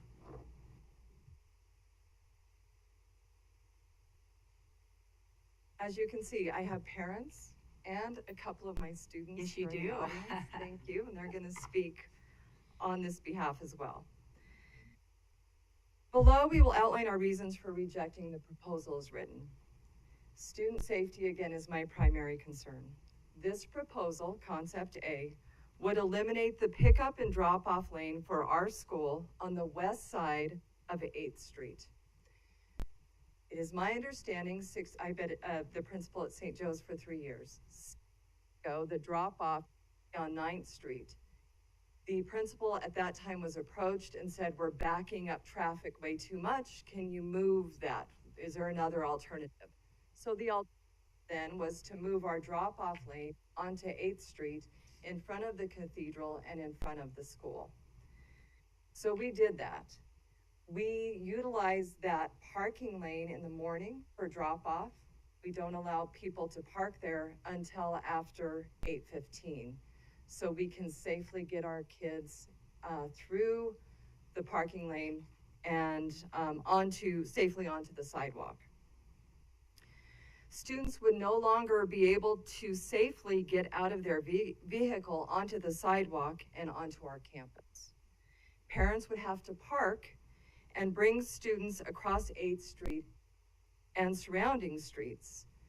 We will have 390 students and their parents trying to find a place to park so they can safely walk their child or children across 8th Street onto our campus.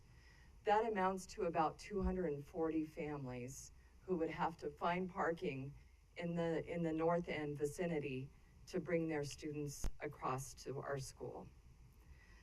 This proposal eliminates on-street parking on the west side of 8th Street by the church and the school.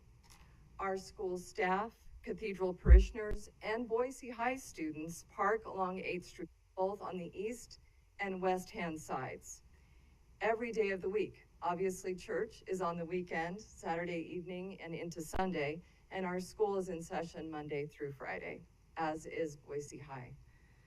This concept eliminates handicap parking for St. John's parishioners right in front of the cathedral. And that's an important impact. They park on the corner nearest Hayes, and then they're able to get into the cathedral and access the elevator. When there is a funeral at the cathedral, the hearse parks in front of the cathedral. The coffin is then carried up the cathedral steps, which are on 8th Street. If that lane is eliminated, the hearse will have no place to park in order to carry the coffin up into the cathedral. And for weddings, limousines park along 8th Street as well, in addition with family parking. The only access to our school during the day, and this is for safety reasons, is on the west side of 8th Street between the school and the cathedral. Our parents park in this location to access the school when they pick their child up in the middle of the school day. Also, our volunteers use that access. In addition, food and supply trucks park on the west side of 8th Street to deliver their goods. This is the only access to the school, again, during the school day for safety reasons. They would not have a place to drop off necessary supplies.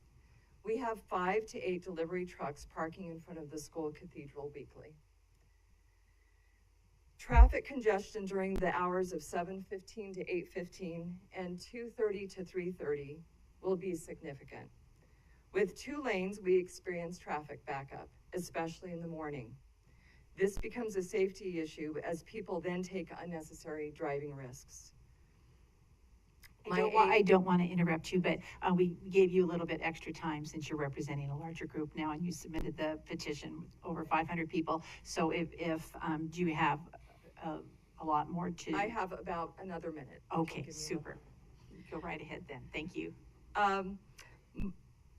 This project seems rushed in that the time we were contacted to the time we had the ability to get our stakeholders involved. I don't know that a thorough impact study has been completed, especially as long as traffic.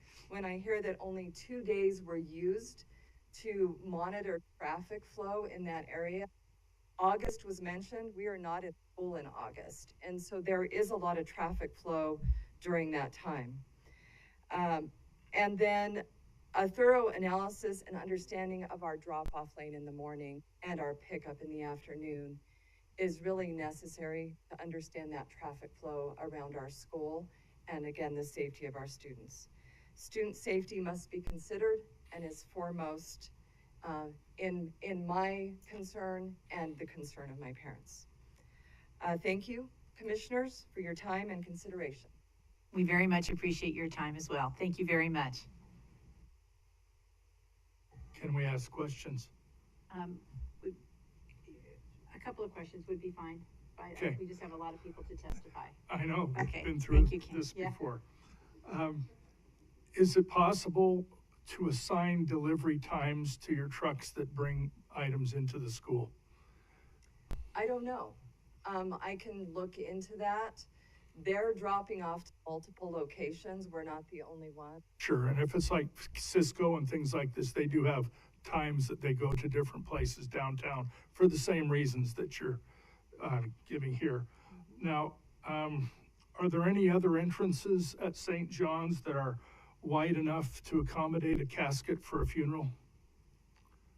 Well, Deacon Daniel is on the list and he can answer that question. Okay. And one for staff. If they have considered what, if any, impacts there would be if the drop-off was changed from 8th Street. I think we can address that at the end. You come back up. Madam President and Commissioner Goldthorpe, I can certainly pause. If you promise to. Yeah. Promise I will. Okay. I promise to answer whatever question in which you throw at me. So we'll just hold, all the staff questions until after the testimony. All right. Thank you you. very much. Appreciate it. Certainly. Deacon, if you'd like to come up. Welcome. Just have you state your name and address, please.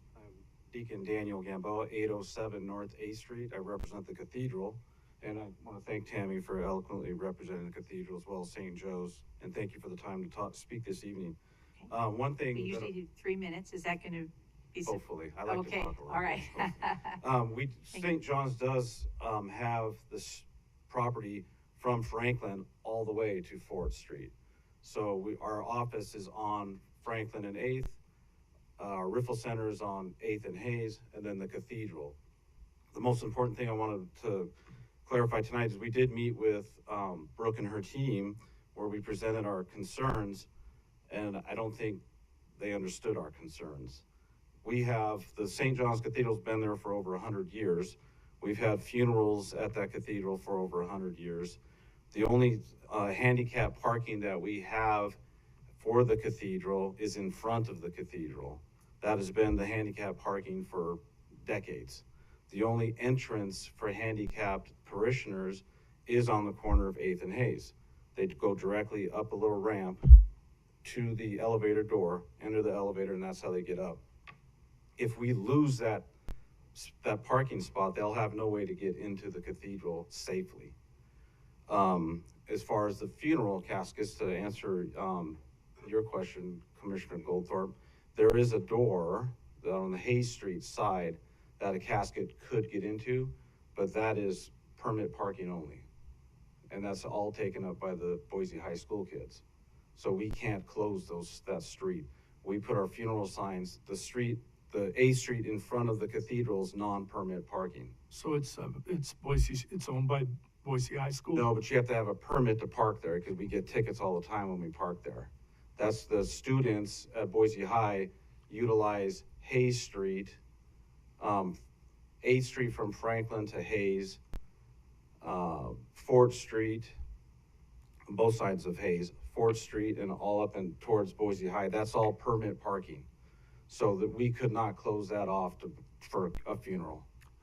Okay, before I forget, maybe Brooke, you could answer the question at the end. Yeah, I about, wrote it down. Yeah, about whether or not we can revoke some of those permit parking only.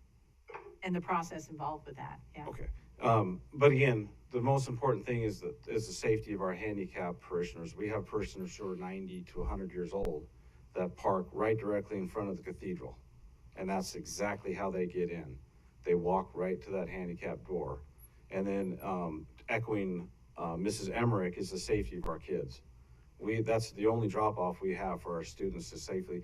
If that lane is gone, for our kids will be parking all over the place and our kids will be in direct harm trying to cross 8th Street on a single lane with people getting upset because they're delayed now, and the little people get a little antsy when they're getting delayed, so they're going to be going a little quicker, which puts our kids at risk.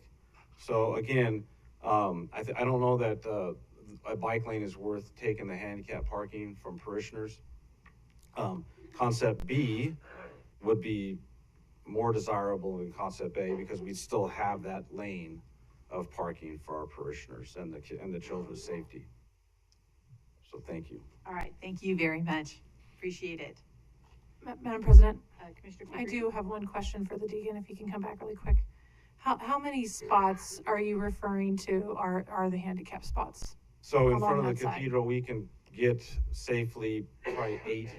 So there's currently 8 spots that we're talking about. It's not designated handicap space. The cathedral uses, or the parishioners at the cathedral know that is for our handicapped parishioners.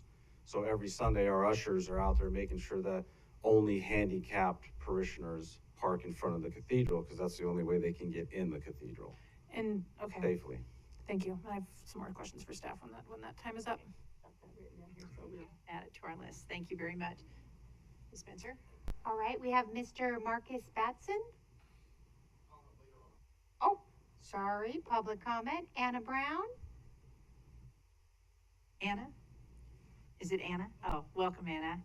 Just state your name and your address, please. My name's Anna Brown. I live at 445 East Braemere. Go ahead. Okay, so I'm a nurse at the VA hospital. I grew up in the North End on 18th Street and spent my childhood riding my bike around the North End. Love it. I've always loved growing up there. My husband and I have 2 children that go to St. Joe's. We are longtime parishioners of St. John's Church. I was made aware of the suggested changes to 8th Street a few months ago and submitted a survey and also gave input of my concerns on the ACHD website. So thank you very much for allowing us to express our concerns. Really appreciate it. By removing the primary drop-off and pickup lane at the front gate of our school, the plan will force parents to find alternative parking spots to unload their children around the school in the neighborhood. There would be even fewer places to park because the west side street parking will be eliminated. Attempting to parallel park will further cause congestion and a bottleneck, which already exists at these intersections. and will be made worse by a reduction to 1 lane of traffic on 8th Street. Northbound 8th Street and anyone attempting to turn onto 8th Street will be at a standstill. We already see this all the time as people are crossing the street. You might get 1 or 2 cars through the intersection when they're trying to turn left, and the students are crossing at that crosswalk at 8th and Hayes. Parents will also be parked for longer periods of time since they will be escorting their children to school grounds instead of a quick drop-off, which even further exacerbates the lack of available parking for the whole neighborhood. These, I don't want to be redundant with some of the things Deacon Gambo and Mrs. Emmerich said, but same concern about disabled and elderly parishioners who can access the elevator at the front entrance on 8th Street. The hearses as well, and emergency vehicles. If we have an emergency at the school or the church, where will the ambulance or the fire engine park? We also have concerns with the safety of the bike lanes. Due to the loss of the drop-off lane and parking places, more children will be using the crosswalks.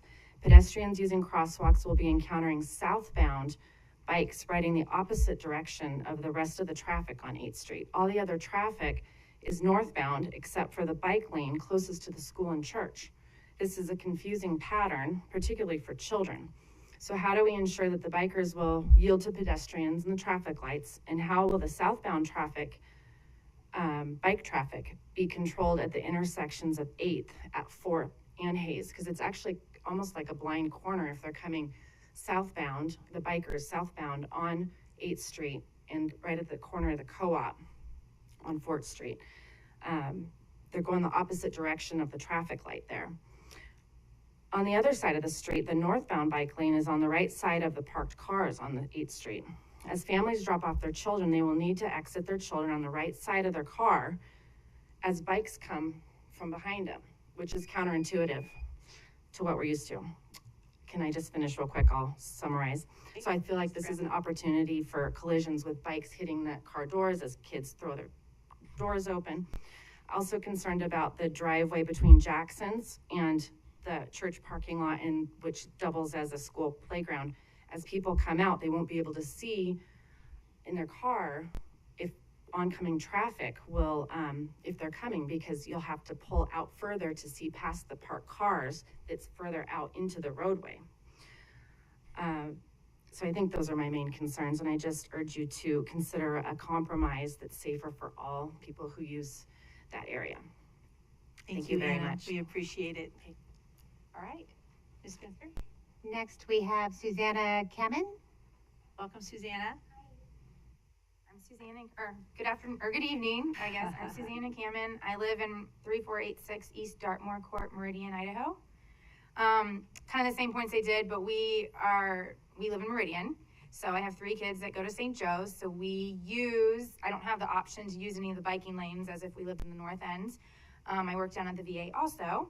So I do drive around downtown Boise a lot. But the main concern is just drop off with the kids. Turning in, we come down, Boise High does take up tons of parking spots. We come in, we drop off our kids, and then I can leave. But I guess the biggest thing too when I was seeing is when the data was collected, some of it was in June, some of it was in August, some of it was in November. I don't know if it was during Thanksgiving. So I just wish they could revisit and maybe get a more accurate portrayal of what traffic and what is actually going on down there around the school and everything when everybody's in full time. But yeah, so I'll be short.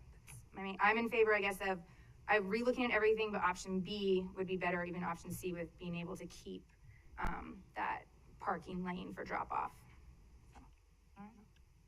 Thank you very much, Susanna. We appreciate it. Next, we have James Novak.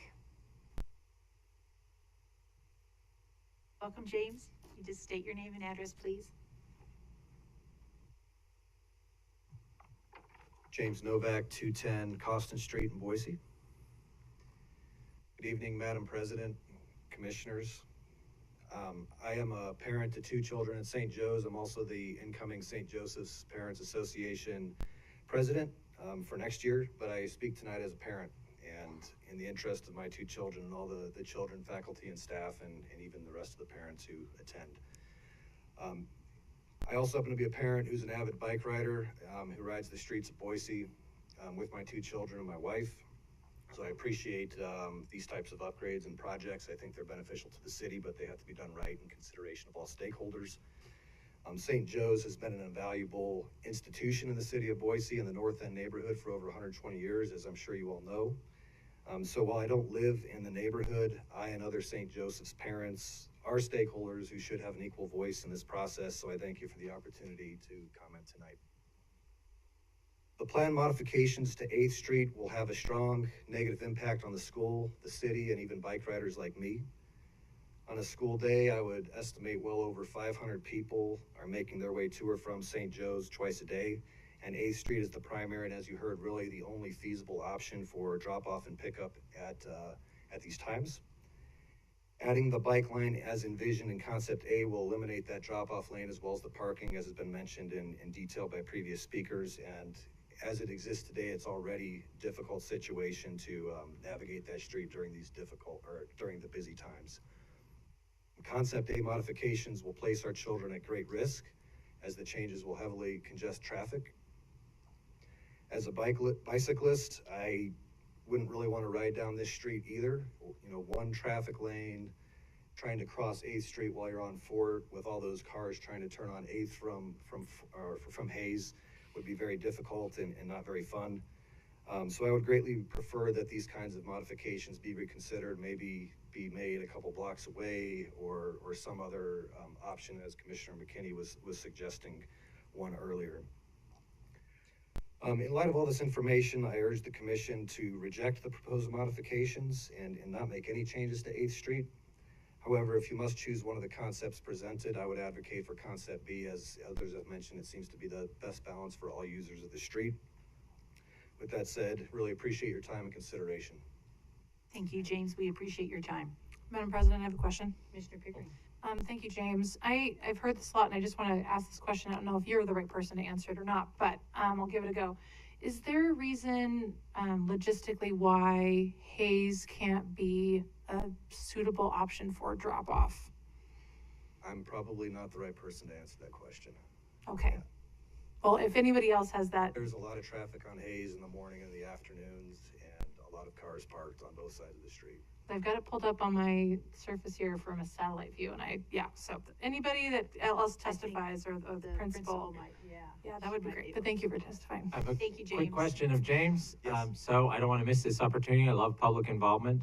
Right now, we're doing public involvement in your neighborhood along Warm Springs on bicycle and pedestrian facilities. So I encourage you to look for that, get involved, and so it's happening right now. There's a sidewalk contemplated in front of my house. Oh. I don't know how to find out more about it. There you go. Thank you. You can contact us anytime. Thank you, James. I'll answer your question. So again, that is permitted parking and that's zoned parking. We kind of have an agreement with the cathedral and the school that we put up signs that say no parking during drop-off hours.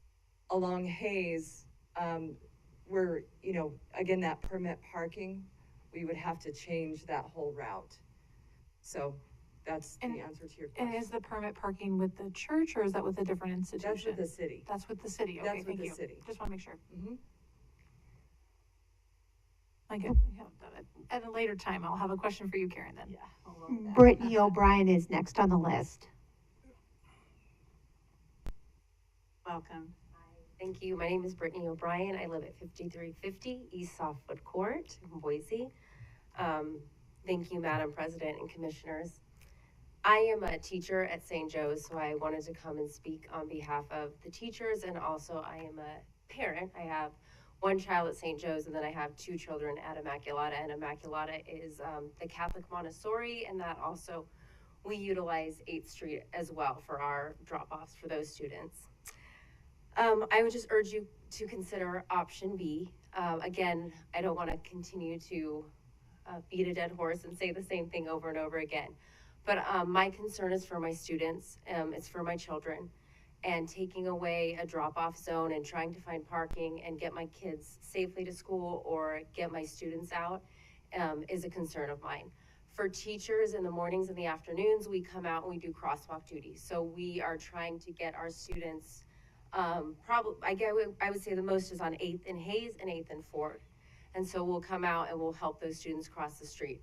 When we are out doing crosswalk duties, there's a huge bottleneck of traffic. And so my concern also would be that if we take that lane down to 1 lane, we're gonna create more of a congestion. And there's already, if you came and saw our mornings and our afternoons with drop-offs, there's already a lot of traffic. So those are my primary concerns, is our student safety and then just the traffic that will happen if we use option A. So I just urge you to consider option B if there are any options that have to happen. Thank you for your time. All right, thank you very much. Appreciate you being here. Rob McQuaid. Mr. McQuaid, welcome. Thank you, Madam President and Commissioners. My name is Rob McQuaid. I live at 1002 West Range Road in Boise.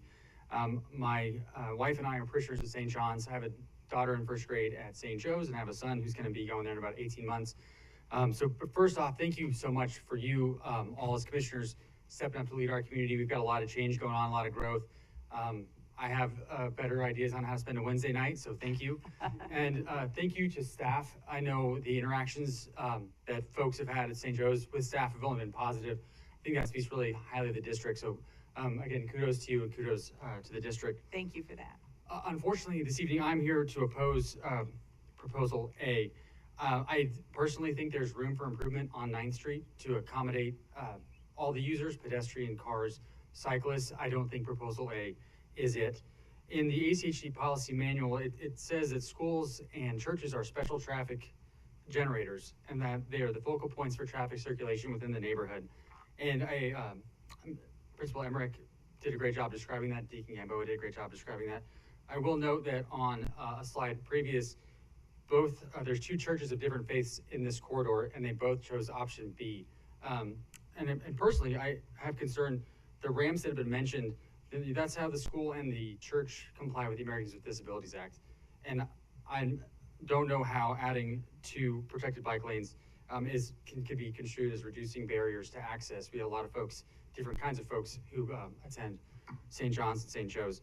My other point, I did submit a written comment, but the other point that I did not hear this evening is how this project correlates with the upcoming 11th Street expansion. 11th Street is going to go from the Greenbelt all the way to Camel's Back. You know, property taxes are a big issue. I know you are all well aware of that. It says a $1 million price tag, but I didn't see any discussion on the correlation 3 blocks west, where you're going to have a corridor that's going to go the whole way, and this, which was, I believe, was referred to as the Premier North-South Bikeway, that doesn't make it as far north as 11th Street will. With that, Madam President and Commissioners, I just want to thank you again and ask that you either reject this proposal and then ask stakeholders to get together and really iron it out, or reject it entirely. Thank you very much. All right, thank you very much. We appreciate it. I have Carrie Keene. Welcome. President, my name is Carrie Keene. My address is 859 East Rubicon Drive in Boise, Idaho. I have 3 children that will be attending St. Joe's in the fall in August. I am also a pediatric ICU nurse. And a few of my concerns, I know that we have talked about St. Joe's quite a bit, but we have not mentioned the amount of young drivers at Boise High School that are circling the neighborhood looking for parking, rushing to get to class, not very familiar with one of these bike lanes, which raises concern for the bikers, let alone the students. Additionally, in the morning at drop-off, there's been many mornings where I have sat at a green light, have not been able to get through the green light because we have that crosswalk blocked off for our students to come through. If we have to utilize more parking in that crosswalk, even more if we eliminate our drop-off, there'll be many times that light will cycle over and over again and traffic will not move. As far as the American Disabilities Act, if we're eliminating any access for those with disability to the cathedral, to the school, I didn't hear that mentioned proposal, and that is a huge concern as far as whether it complies with it or not. Another thing that in the Boise district, we have police officers, the school zones, we have lights flashing. there was nothing mentioned as far as anyone monitoring these bikers if they're complying with speeds in school zones. I know that people are, you know, very serious about biking on the green belt and go very fast, and it makes me very concerned as far as who's going to be monitoring the speed of bikers going up and down 8th Street. And that's it. Thank you so much. We appreciate your time. Thank you. We're going to switch to Zoom, and we have Deanna Smith. Okay.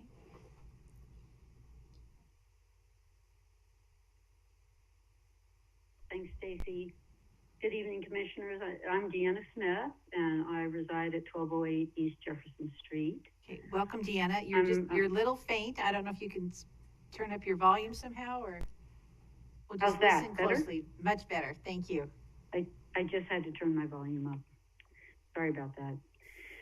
I'll start again. Good evening, Commissioners. Did you get my address, Stacy? Please say it again, just one more time. 1208 East Jefferson Street, Boise, Idaho. I'm here before you this evening to oppose this project as planned and urge you to take a closer look at the value and purpose of this investment and safety and connectivity at the North Terminus. Protected bike lanes are wonderful facilities when they integrate into the larger network. Unfortunately, this one does not integrate into any bike network at its north end. I ride through 8th and Union on an average of 2 to 3 times a week and find it to be a very busy, somewhat complicated and unsafe intersection, with drivers heading north on 8th, others heading south and turning right onto Union to get to 9th, plus lots of walkers and cyclists and drivers exiting and entering the co-op. I question the purpose of investing this very nice yet costly bike infrastructure for 5 blocks, only to end at an unsafe intersection with no infrastructure for cyclists from that point on. If the goal is to connect the north end to downtown and the Greenbelt, I do not see how this will be accomplished unless the north connection is much improved. Perhaps these funds should be spent on 11th Street, as a previous person talked about, which I believe has been identified as the primary north-south low-stress bikeway for this neighborhood. How will cyclists get to this infrastructure? Many do not feel comfortable riding on 8th Street due to the speeds and volumes. So how will these users safely access the protected bike lane from the north end? This neighborhood, especially those living on 8th and 9th Streets, has been asking for traffic calming on 8th and 9th for decades.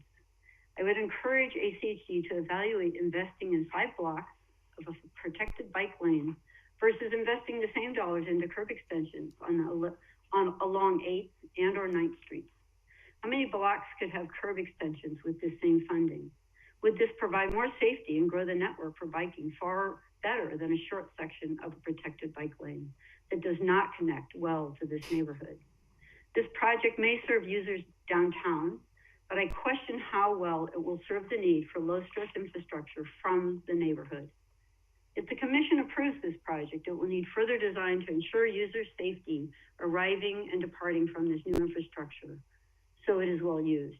Infrastructure that brings cyclists safely to the protected bike lane from east and west, since, as I said, users tend to not ride on 8th and 9th, but use parallel streets. Or perhaps a raised intersection with a highly visible crosswalks to really calm traffic here and help users be more aware of each other. These are some things that could be considered. ECHD should use their portion of the funding on infrastructure to improve safety and access to and from north, east, and west, bringing the network further into the neighborhood to make this facility accessible and serve more of the neighborhood and less confident riders so it can function as part of the network. I ask you to take a hard look at this and ask if this really is the best investment we can make to grow our bike network. $1.4 million is equivalent to nearly half of what we budgeted for community projects such as this for many years. Is this the right investment to help us build a safer, more comfortable network for people cycling? Thank you for your time. Thank you, Deanna. Madam President, I have a question for Deanna. Deanna, clarifying question. One of your opening statements, you mentioned that this project isn't connected, the treatment designs of option A aren't connected to existing infrastructure. Are you referring to the protected bike lane going north because there isn't a protected bike lane south of this project. Can you clarify what you mean by that? Sure, it's really the terminus north end connection I'm talking about, and really it doesn't matter which design, none of the designs, they bring you to Union and it ends. That's what it does. Right. And what you need to realize is that Union and 8, there is no bike infrastructure. And I'm really concerned and frankly a little frustrated when I would love facilities like this all over the city. You know that, but we struggle every year to get minimal, tiny bits and pieces of improvements throughout our neighborhoods that would improve walking and biking. And to take $1.4 million and put it into 5 blocks that really don't connect to bike infrastructure, doesn't connect to anything. And in fact, I know that intersection well because I'm a coffee shopper and I ride my bike there and I go there 2 to 3 times a week. And it's a pretty dangerous intersection. I've sat and observed it because it's so interesting to watch. It's complicated. There's a lot going on. People are racing north from downtown. If you're there, especially at peak hour in the evening, which a lot of people are, they get through the light at Fort and there's no more lights, there's no more stop signs, there's no more nothing, and they just put the pedal to the metal at that point. So it's a really unsafe place today. And the idea of building low stress infrastructure that dumps those kinds of riders into this very unsafe place. I frankly worry for the idea that I'm someone who's downtown and I hop on this thing and I ride north and I'm suddenly in a place that's like, I don't know how to deal with this. So I'm opposed to it for that reason, and I'm also opposed to it because I don't think it looks at the network. I don't think it builds out the network. I understand that it's part of the network south, so it serves downtown. But there's no way to get to it from the north end safely and comfortably for the average rider. Thank you. Thank you, Deanna. Next on the list is Missy Swakowski. Welcome, Missy. Okay. How's Thank you, Madam President, Commissioners. My name is Missy Swakowski. I live at 3989 South and have been there for over 30 years, so we've seen in Boise. I'm the senior warden on the vestry at St. Michael's Episcopal Cathedral and have several of the same that were presented by St. Joe and St. John's and St. Joe's. I'll try and shorten things so that you all can go home this evening. If you look at any of the pictures of the 3 concepts, you'll see 2 buildings. A white building at the corner of 8th and State, which is the abandoned vacant bank building, and St. Michael's Cathedral on the right corner. The building that you see in the pictures is the Tuttle House Parish Hall, which was built in 1880s, and on the corner is the cathedral, which was built in 1902. Just a little history, our church is responsible for starting Boise State University, St. Luke's Hospital, and starting the Mission of All Saints Church up on the bench.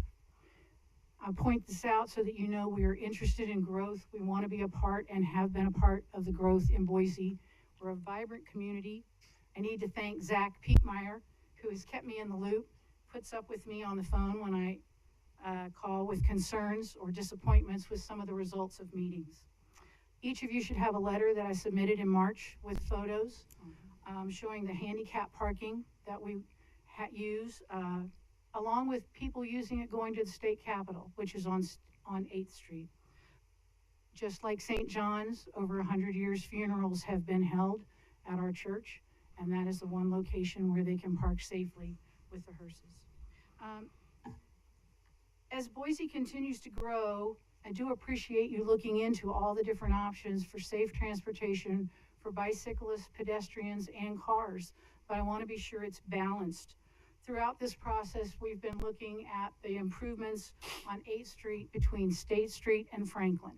I did attend the City Council meeting in March that Ms. Green spoke about, and there was no opportunity for public input during that time. The presentations were made by CCDC and ACHD.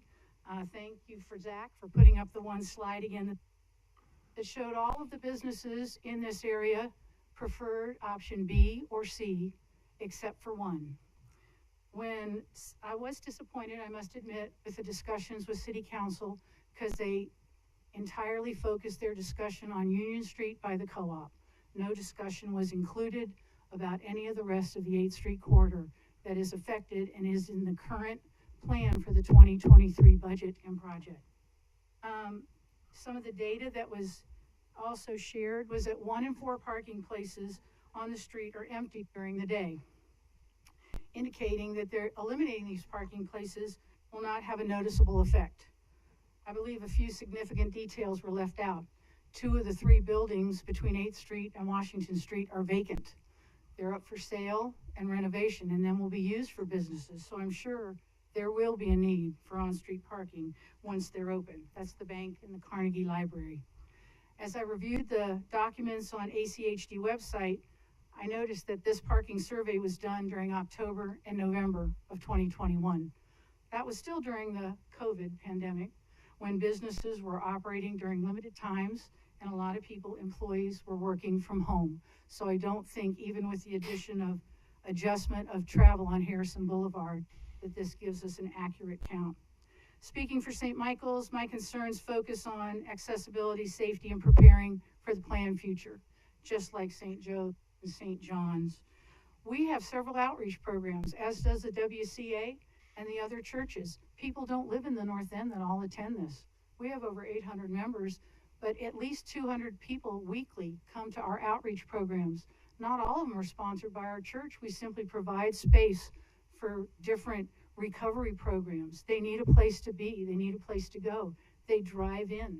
They need a car. They need to use their cars. They can't bike in. If you notice with concept B and C, they maintain the handicap parking, as I mentioned, on 8th Street. If you go with concept A, this is going to be moved on to State Street, which I feel is a much busier street and will be a much more dangerous situation for the handicap accessible parking. This is not just used by our parishioners. It's also used by all the people that go to the state capitol during the day. I've gone all around the city looking at the north-south corridors, east-west corridors, whether it's Boise Avenue or Warm Springs or Fort Boise, Boise down by the Elks Hospital, or going north-south on the Leadville Bikeway, or going on 5th Street, 3rd Street, 11th Street, 15th Street, downtown, as one presenter talked about, Jefferson and Bannock. Everything is marked on the pavement. There are no raised bike lanes, and everybody works together on this. I am concerned with the lack of parking that will be the result of selecting option A. It's going to affect many, many people long-term. And all of the other north-south lanes, roadways are 2 to 3 lanes wide. This would be reduced to 1, which is again going to impact the traffic flow. So I would encourage you strongly to accept concept or consider concept B. And I do appreciate you all taking the time to listen to all of us. Thank you very much. We appreciate you, Missy. Thank you very much for being with us tonight. Peter Leach. No comments? All right. Thank you, sir. Mark it. I'm just going. Martha.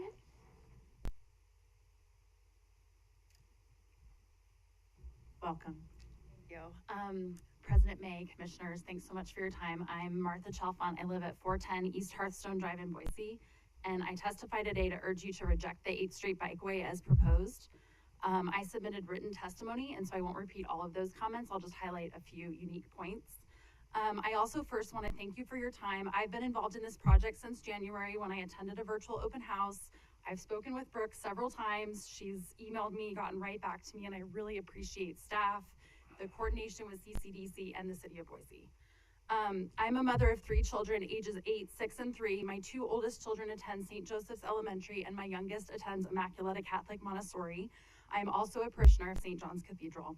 All of those schools and facilities are in this impacted area. Safety and access to my children's schools and my church are my primary concern. Several of my points have already been covered. The one I wanted to clarify is this drop-off zone. A couple years ago, the school spent significant money to make our facility more secure and to create a very nice gate that you have to buzz into, and that is located on 8th Street between Hayes and Fort. So if we did something with parking permitting and moved it to Hayes, you're still dropping your child in the dark and they're gonna walk around to that secure gate, which I don't feel comfortable doing with my 6-year-old. So that is our main parking drop-off lane. The next point I'd like to make is about traffic backups and safety. 8th Street will significantly back up during morning church and school events. I don't mind waiting an extra few seconds, minutes. It takes me forever to load my kids in the car in the first place. But this is a main connector to many North End homes, businesses, neighborhoods, recreation area off 8th Street. Turn options might need to be changed at 8th and Ford and 8th and Hayes to prevent backups due to children crossing those intersections. My final point this evening is around parking utilization. It was mentioned on the parking utilization slide that there's other available parking nearby. This may be true, but it can cause safety concerns as students cross more intersections to get to their cars. So for example, when my daughter started at kindergarten a few years ago, I had a 1-year-old and a 3-year-old. I would wake my 1-year-old up early from her nap, leave my house early to get a great parking spot. My 3-year-old is a handful, he still is, he's 6. And I would load both kids in a stroller just so I could safely transport all my children to and from the school campus. Please imagine a parent like me in the future if this project is installed. It puts kids in conflict with more cars and raises the risk for accidents. In conclusion, I do support improved multimodal transportation on 8th Street. I'm a cyclist as well. I have an e-bike that carries 2 kids. But this proposal is not the best solution for all users of 8th Street. In addressing bike safety, it puts the safety of 390 students at risk, and I ask commissioners to please reject the proposal. Thank you for your time. Oh, thank you very much, Martha. We appreciate your time. Any questions? All right, thank you. Kelly Adams.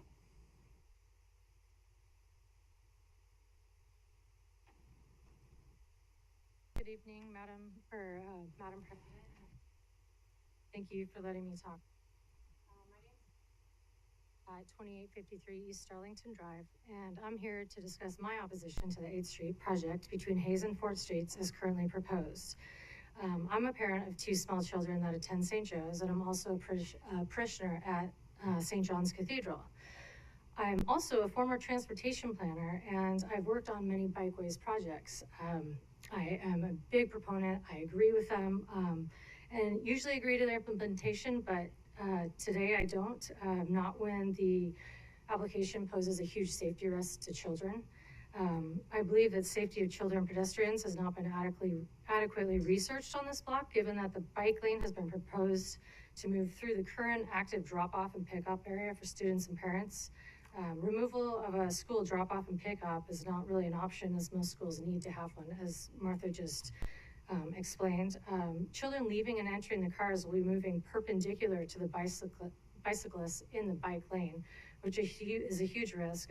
What's even more confusing to me is that the vehicle traffic doing drop-off will be moving head-on with the bicycle traffic on that side of the street, as opposed to them moving the same direction. So even if the bike lanes are sidewalk height and they are, kind of removed from the vehicle traffic, it's still an uncomfortable sight to be turning when there's a bike coming head-on, even if it's just a little removed from you. Let's see, based on the bikeway lane design standards that I'm familiar with, bikeways are to be placed in areas with the least amount of conflict between pedestrians, bicycles, and vehicles.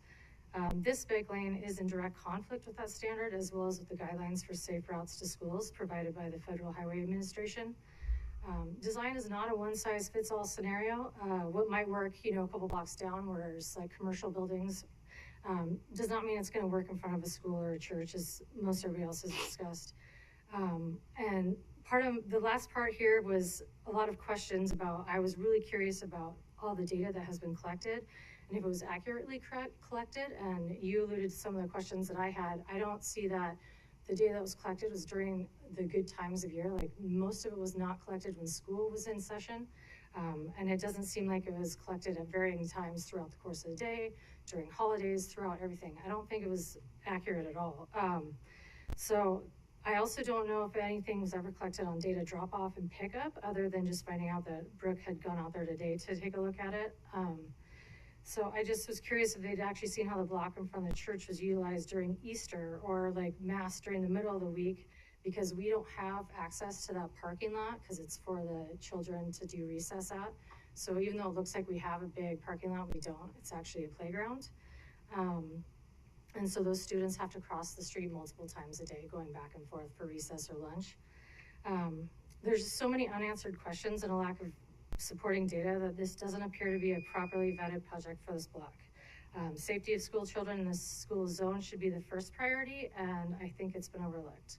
I truly hope this project does not get approved as proposed and that a new solution for the block between Hayes and Fort is reevaluated. Thank you so much for your time. I appreciate it. Thank you, Kelly. We appreciate your time. We have a Mr. Thomas Shadlin.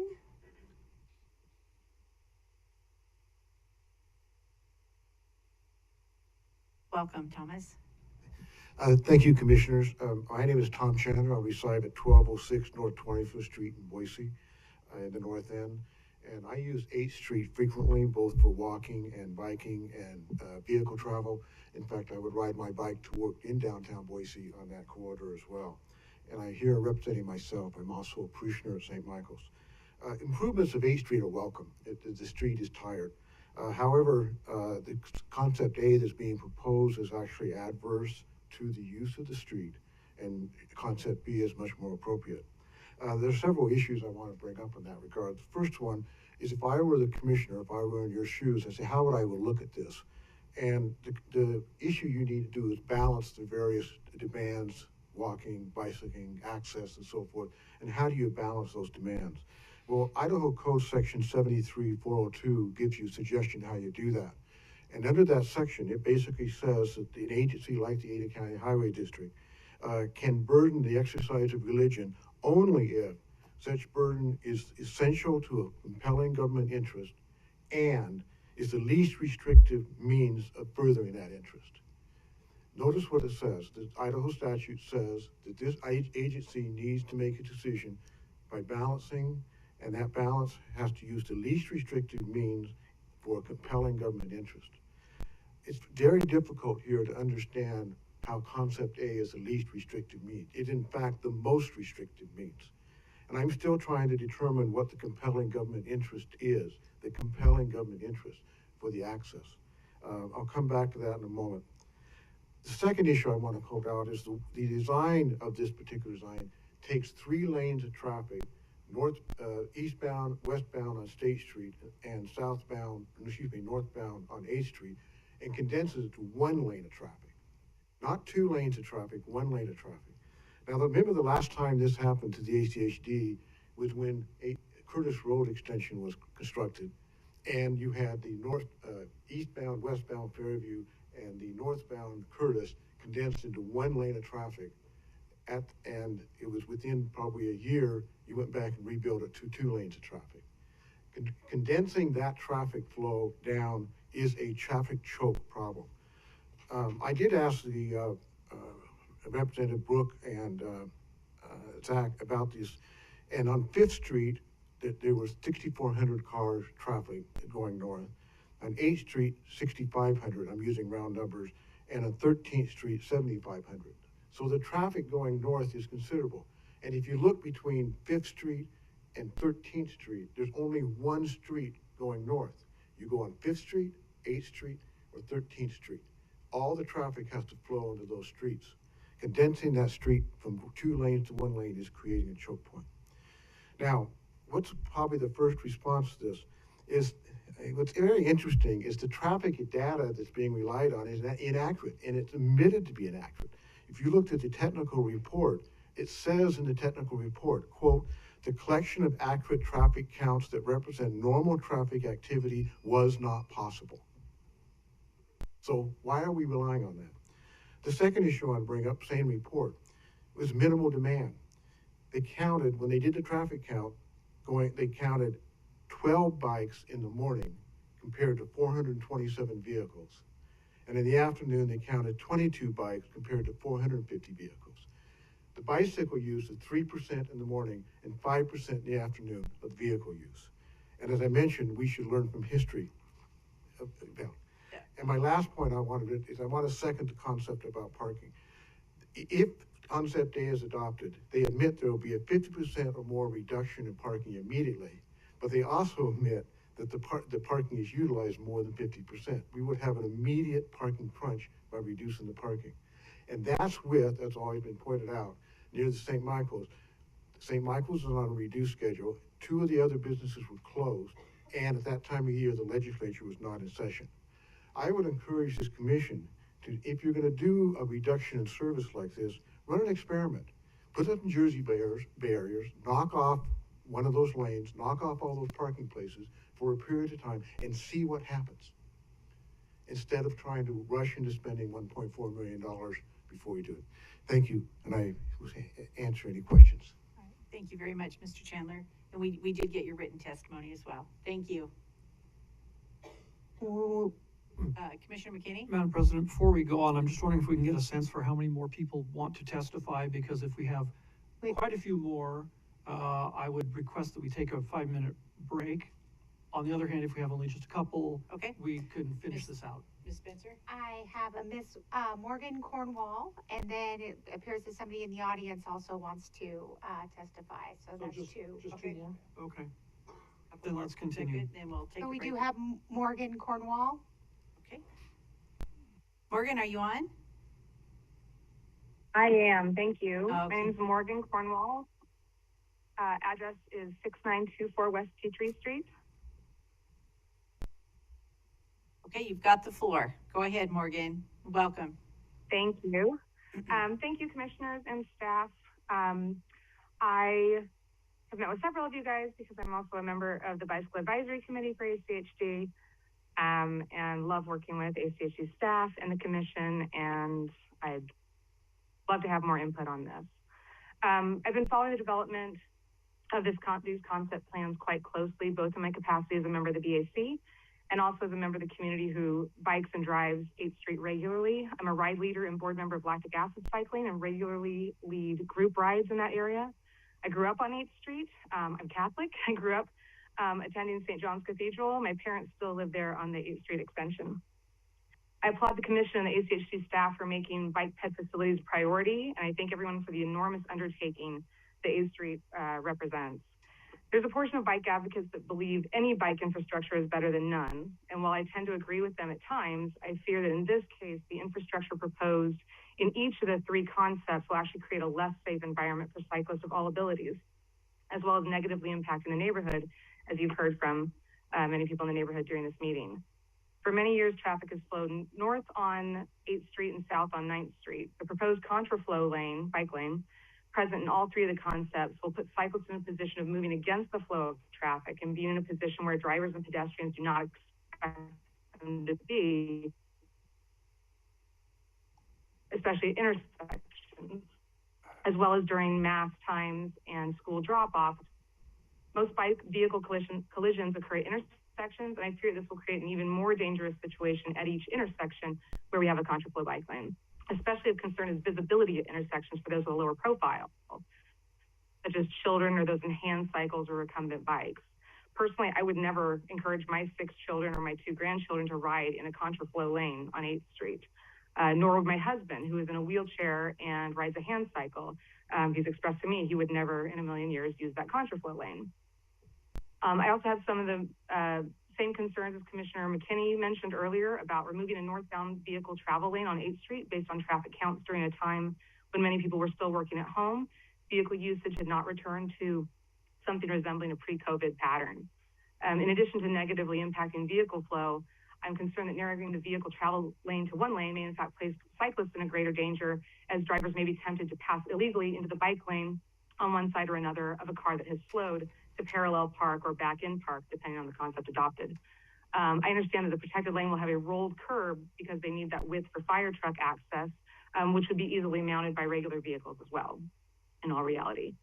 There's still housing growth happening in the foothills, accessed via 8th Street, and there may be much more traffic, vehicle traffic on 8th Street in future years that I don't know is being adequately accounted for.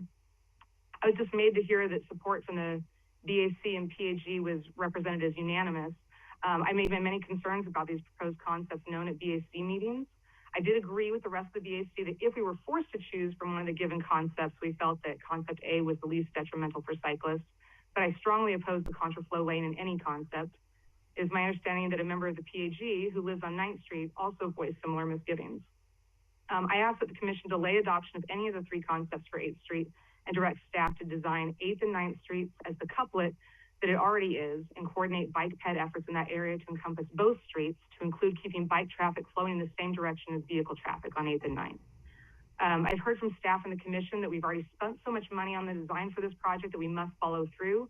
I fear that this may be throwing good money after bad, and we may end up with ultimately a street with bike infrastructure that residents resent due to the lost parking and travel lane and less safe intersections for the cyclists it proposes to protect. Thank you. Thank you very much, Morgan. Sir. All right. Welcome. You've been waiting patiently. Well, thank you for President May. My name is Eric Frederickson. I live at 2770 North Woodview Place. Welcome. And I just wanted to let you know I'm a 4th generation Boisean, and I'm proud that I went to North Junior High and Boise High. And I'll tell you a very quick story of the first time my parents let me drive to the Boise High to get my spot. I panicked, didn't know where to park, so I ended up just parking in the faculty parking lot at St. Joe's. I was terrified, but I learned trial by fire, and now I'm probably the best Pellar parker in Boise. So, but I also have one daughter at St. Joe's and 2 at the Immaculata School, and obviously, safety of our kids is top concern to us, and we'd hate to see something be approved that could potentially kill one of our kids. It'd be something that we obviously could never forgive ourselves if we didn't express those concerns to you. And I gotta thank the ACHD staff. I think they did a fantastic job with the presentation, and I think Nick did an awesome job with the data. And we went to college together, blast from the past, just randomly. But anyways, what I would really like to just convey or ask that we ask the ACHD staff to do is really look at that data again. One thing that I looked at is I Googled COVID spikes during that time, and we were in our 3rd COVID spike in Ada County when that study was done.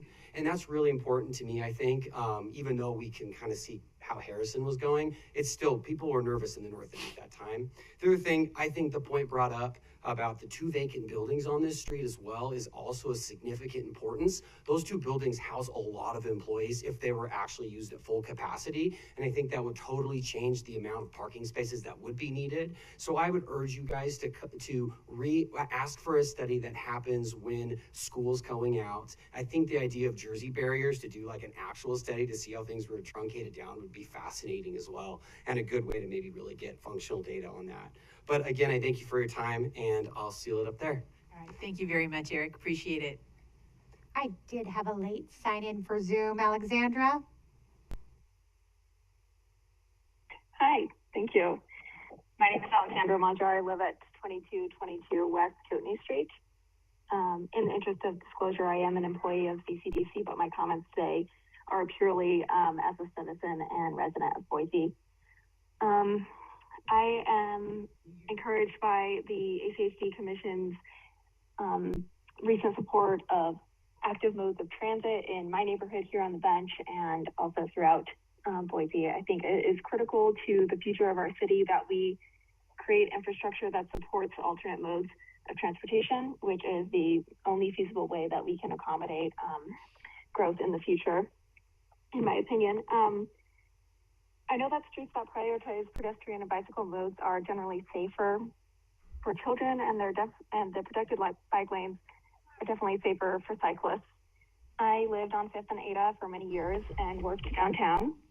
I drove my car frequently, even though I had a bike. And the protected bike lanes on 8th Street would have meant that I would bike more than drive. I would not have gone out of my way to reach 11th Street. I think that the connection at Union is appropriate, as from there you can connect to lower stress streets that are cut off by the VA, such as 7th, 6th, and 5th Street, or other streets going west. I think that there are a lot of opportunities to address concerns about student safety at St. John's that I hope can be considered. Hayes Street has been mentioned. Maybe there are options that can be discussed with the city or the alleyway. And I also just want to mention that more complex streets are safer because vehicles are forced to slow down, and the reduction of a travel lane will actually decrease the distance of pedestrian crossing, which is safer for all pedestrians as well. So thank you for your time this evening. Thank you very much, Alexandra. That's it? All right. Making sure no one else in the audience would like to address us. How about our young students here? Did they want to say something? No? Okay. All right. You sure are. Okay. All right. Then hearing that we have no one else wanting to testify, Brooke, would you like to answer some questions now? I am going to make a suggestion when we get to that point. So I don't know if we want to take the time to answer everybody's questions right now or have me make a suggestion. Yes, thank you, Madam President and Commissioners. I certainly stand. You heard from the public. They had a lot of comments and questions in which I'd certainly be happy to answer. However, I will stand awaiting any questions that the Commissioners may have. And with my team behind me, certainly in a position to... I already asked mine, so yeah. Probably have them. I've been writing them all down. I do. But I did think I thought we were going to take a break. I want to take a few minute break here before... Well, we got some big stuff. Yeah. What I would like to say, and not to cut off anybody getting the answers to their questions, because I think that's critical. I certainly support our efforts on 8th Street. I will take a phrase that I believe Mr. Chandler said, that 8th Street is tired. And I think any efforts that we can put forth to enhance the safety for all users in a multimodal world here is certainly going to reap benefits going forward. Appreciate all the public comments and input, and thank you all for being here this evening. However, I think it is highlighted that there are some basic issues, safety being first and foremost, and some questions that I think we could perhaps address. The traffic count certainly being one of them as well. But in support of doing the best that we can do, I wonder if it would have any sort of negative ramifications if we push the pause button, delay this until our next night meeting, and hopefully have you engage in some additional conversations, because I certainly hear that is a need out there for us to engage and speak to some of these concerns. So Director Wong, is there some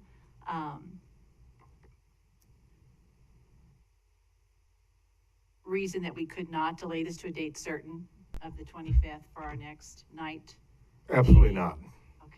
So I really would like to have you, Ms. Green, engage with our partners, have these conversations, because I really feel we have a lot of concerns out there. And I really hear that people want this project, but we want to have it done in the best possible way. So supportive, but we need a little bit more conversation. So I don't know if the commissioners would like to do that. President May? Hold on just a moment. If yeah. they decide to delay, if not, then I'll have to close the Mr. public Price, hearing. yeah, would we close the public hearing for public testimony, or would we leave it open? I think we can leave it open while we decide if we're going to continue it, because if we continue it, then we would want to have the public hearing open. So, Mr. Price? Madam President, Commissioners, Steve Price, General Counsel, for the record.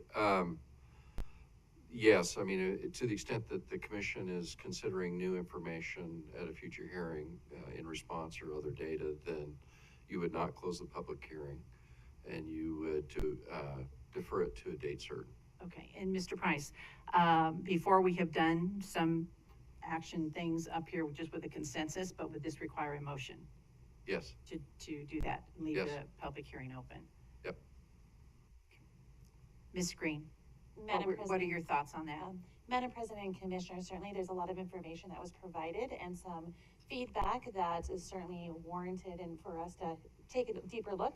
I will stand at the direction of the Commission on what steps you would like me to take, but certainly it is something that we can spend the next couple of weeks, and I can certainly get out there and engage with the appropriate stakeholders. Thank you for that. I think it would be the responsible thing to do. So commissioners, I'm open to hear what you have to say. Madam President, just one, not to put you on the spot, Ms. Gallagher in the back, would this, if we were to defer this, could we work staff to staff on some of these concerns when it comes to the permitted parking and just kind of get some answers around what those options could be? Thank you. Absolutely.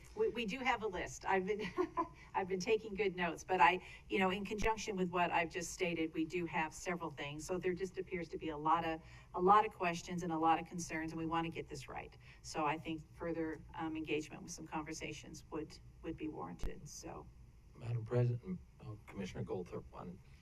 Yeah, I appreciate that, and I know it's extremely rare that we leave a hearing open. And there are rules that we as commissioners have to follow until this hearing is closed. And Steve's probably going to remind us of what they are. But helpful, Mr. Price. Yeah, I just want to say how grateful I am for what has happened thus far tonight.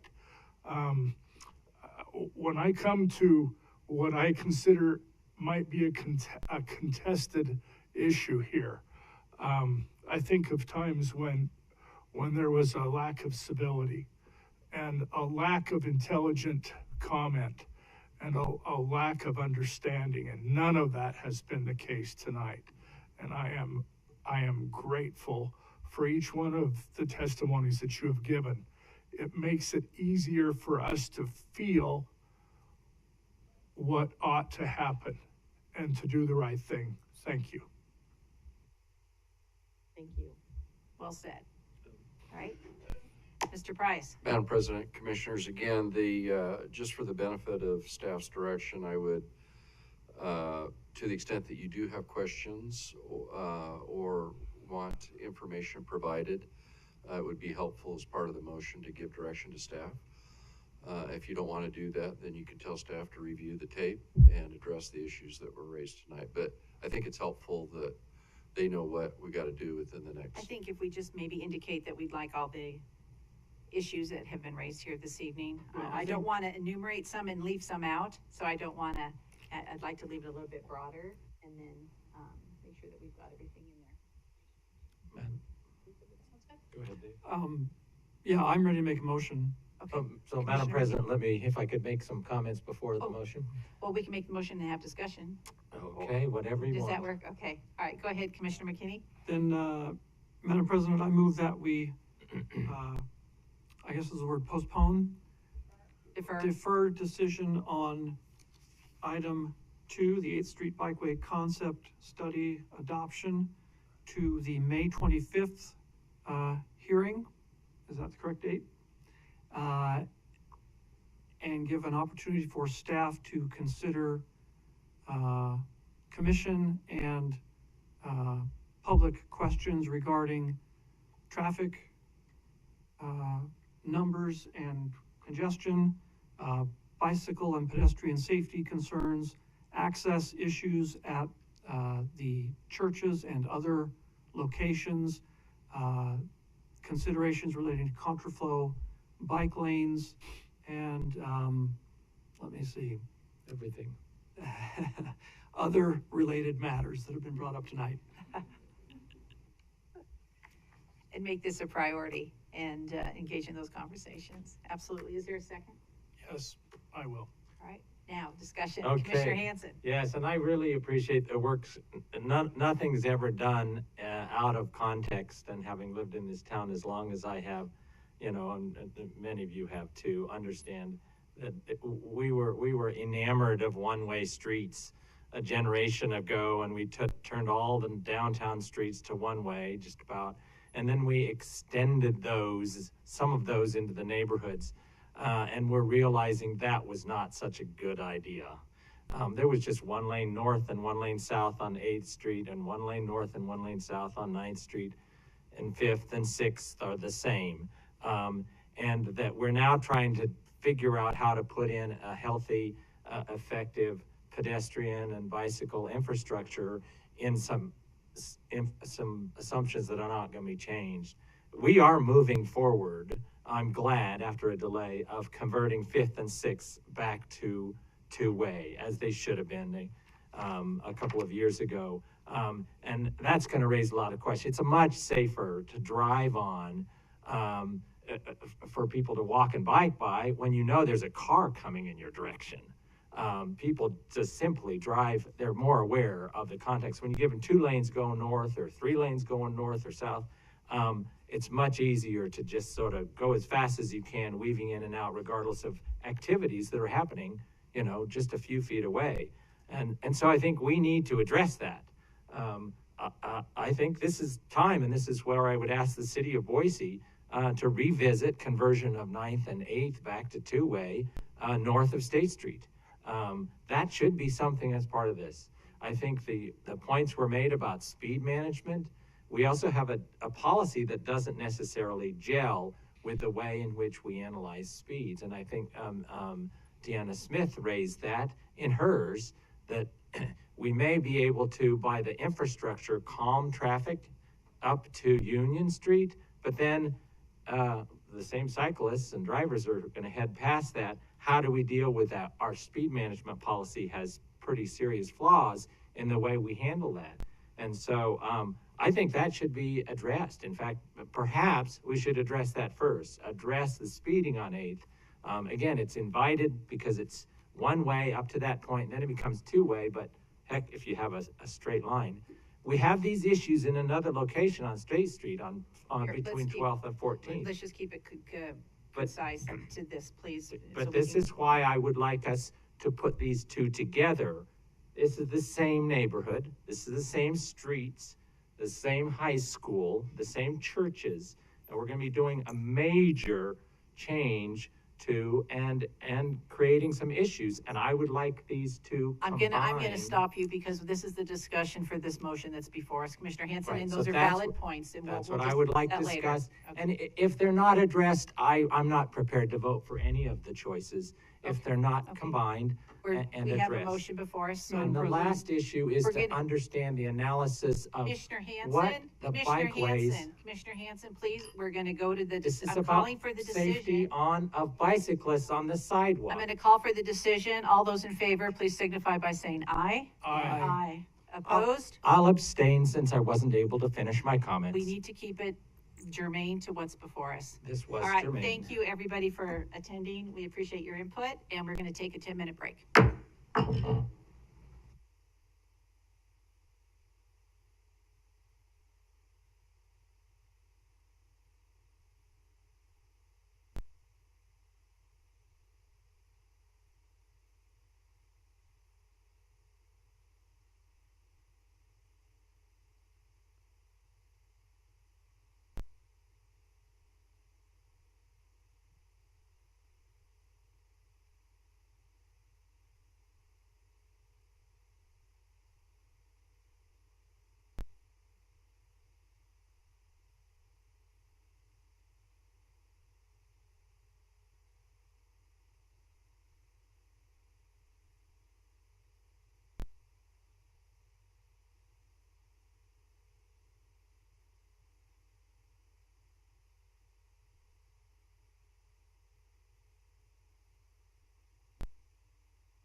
All right, welcome back, everyone. Our next item on the agenda is the public involvement summary and alternative selection for Maple Grove Road and Amity Road to Victory Road.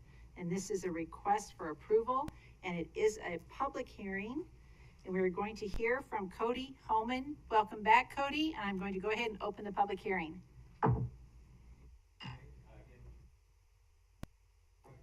Capital projects. I'll start over. Cody Holman, project manager with capital projects. Obviously the project manager for the Maple Grove Road, Amity Road to Victory Road project. I'm here today to summarize our public involvement and to put forth an alternative selection to the commission. So first I'd like to state the staff recommendation, and that's to go with the 5-lane alternative. And that's also the public recommendation based on the responses we received. Just a quick project overview to remind the commission, the project need overall is to increase capacity for current and future traffic while increasing safety for all users. And as identified in the 2020 CIP, shows need in 5 lanes on this section of Maple Grove, as well as the master street map showing 5 lanes. And for the bike and ped facilities, we plan to put a 10-foot multi-use path on both sides of Maple Grove and install 2 pedestrian hybrid beacons, one at Wright Street and one at Pineapple Drive, mostly because those are about 1/3 of a mile along this segment. Let's go over the prioritization from the partner agencies. Ada County is the primacy land use jurisdiction, and they requested the 5-lane. It was their number 2 priority in 21. Just to give context, the intersection at Amity was their number 1 priority, and their number 3 priority was the widening of Maple Grove south of Amity. And also the city of Boise had this as their number 12 priority in 21. This project is within the city of Boise impact area, and they initially requested 5 lanes, but have changed their request to a 3-lane road. And a quick project overview. Just wanted to show the project limits in the area, especially the schools. We got Maple Grove Elementary just to the north, West Junior High and Frank Church High School to the east, and then Amity Elementary down there off of Amity. And then to zoom out a bit further to show more of the area, this is more to show what kind of growth and development we've seen recently. All the purple areas are recently constructed or about to be constructed, and also large future development planned to the south, kind of at the existing south end of Maple Grove. But we do plan also to, and it's shown at the bottom, to extend Maple Grove across the New York Canal to the south to one day connect with Hubbard. Oh, I'm sorry. Turning pages and pressing the mouse. Proposed timeline for the project, we're currently in design. That's scheduled to go through 23 to kind of wrap it up with right-of-way. Next public involvement is scheduled for this fall, and that would show the 75% design of the selected alternative. Right-of-way is then planned to go through fiscal years 23 and 24. Right now for construction, the Amity roundabout is scheduled for 24-25 with the widening in future, but we plan to reschedule both projects so they can be built together, likely in 25 or 26. I wanted to remind the commission, this kind of the initial public for this project kind of drove the Southwest Mobility Survey, which went for the whole area. This was sent to people kind of boxed in between Eagle Road, Victory Road, Cole Road, and Columbia Road. And we had that survey live in August of 2021 with 440 respondents. And I wanted to touch on this because we did use comments from this to create the 3 alternatives that we took to the public. And just to show here some of the key points we got from the public on certain modes. Now for this project specifically, we did an online public involvement session. Included in that was the introduction and project purpose. So this is the kind of list of what we presented to the public. Next was project background, including what kind of volume growth you've seen in the area. We highlighted that we've seen 20% increase in overall area between 2014 and 2019, and that growth rate has stayed pretty steady throughout. And we also linked back to the Southwest Mobility Survey information. Then we talked about how we do forecast future traffic considerations, with Compass and how our models work. Then we presented the alternatives. There were 3, the 3-lane, 5-lane, and 4-lane. There was an overview video that kind of showed each one going, kind of flying through the project. So it went from existing to showing what was proposed. And then we had a slider for the Amity roundabout, slider being, sorry for the typo there, so you could slide between existing and what's proposed. And then a slider video for each of the alternatives, the 3, 5, and 4, the advantages and disadvantages of each alternative, and aerial exhibits for those also. And then the survey was live between the end of February and mid-March of this year. And at the bottom, we had contact information to reach me. For responses and other kind of outreach we had 2 virtual stakeholder meetings with 4 total attendees. Those were pointed at adjacent property owners. More property owners opted just to meet me in person, so I had 10 one-on-one in-person property owners on site, so 20 people, but 10 sites. We did get almost 700 hits on the virtual open house site with 377 survey respondents, and 968 hits on the project website, which then had a link to the survey site, and then showing 15 email responses as well. So jumping into the alternatives, first I want to show off the 3-lane. I'll talk about the level of traffic stress for all of this alternatives. First one is 1 for PEDs, both along the roadway and at the PHVs. Also 1 for bikes with a pathway. And we do have the 2040 traffic projection at about 1100. This does exceed the peak hour. That is the number of cars in the peak hour in one direction, which is what we use for our planning threshold, and this does exceed that planning threshold.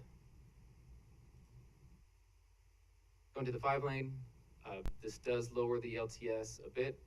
2 along the roadway for pedestrians, and that's due to the buffer width.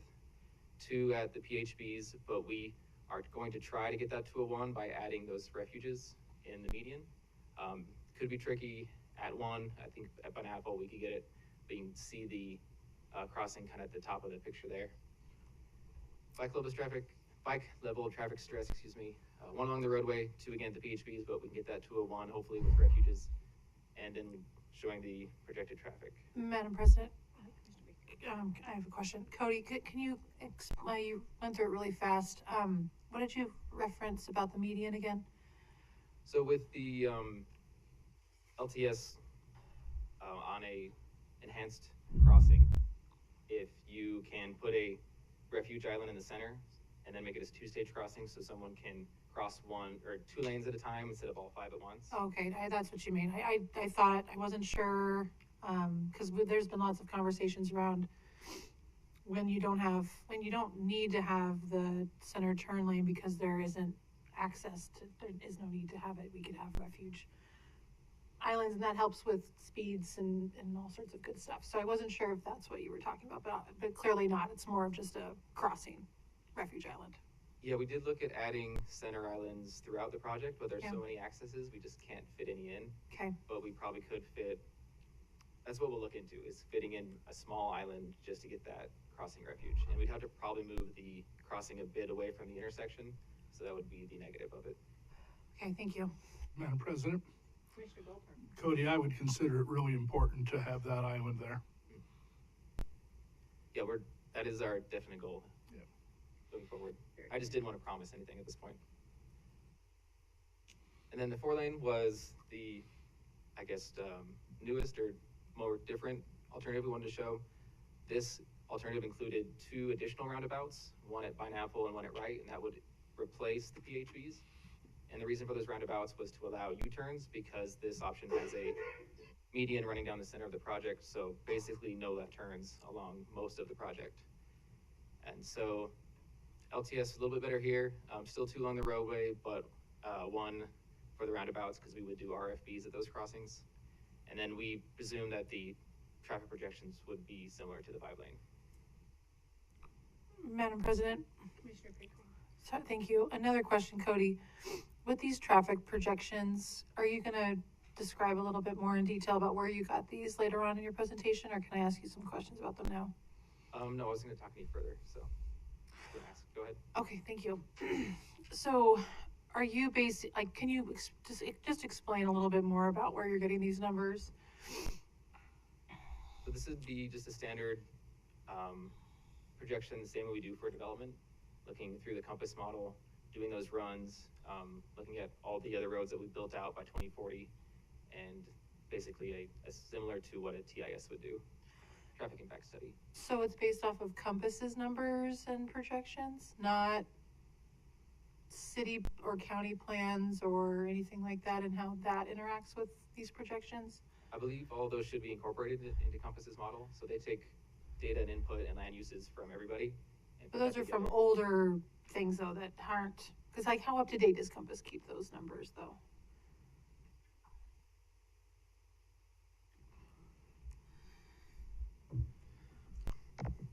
Good evening, Madam President, Commissioner Pickering. Once again, for the record, my name is Justin Lucas. I'm the Deputy Director of Planning and Projects here at ACHD. Commissioner Pickering, it's really an excellent question. So the Compass maintains our regional travel demand model. They actually do update. They have a they call it a reconciliation that they do on a relatively regular basis, and they reconcile approved preliminary plats and approved developments into the model. So it's really it's kept up to date pretty well. Now, the longer term projections of what's going to happen going out, the further out we get, the harder it is to know. But they take into account the city's comprehensive plans and the city's demographic allocations, which happen basically based on what Ryan presented earlier today. Thank you, Justin. That's helpful because I think 2040 is big way. It's still a ways out, and there's so much that can change. We're seeing just how fast our cities are adapting to the growth and change that they're experiencing. And so I thank you for clarifying the more immediate, the plans and all of those incorporations of those numbers. That's really helpful. What does Compass say for this corridor in terms of is it going to be mostly just subdivisions and residential, or is it going to be a mix of lots of different uses, commercial, residential, etc.?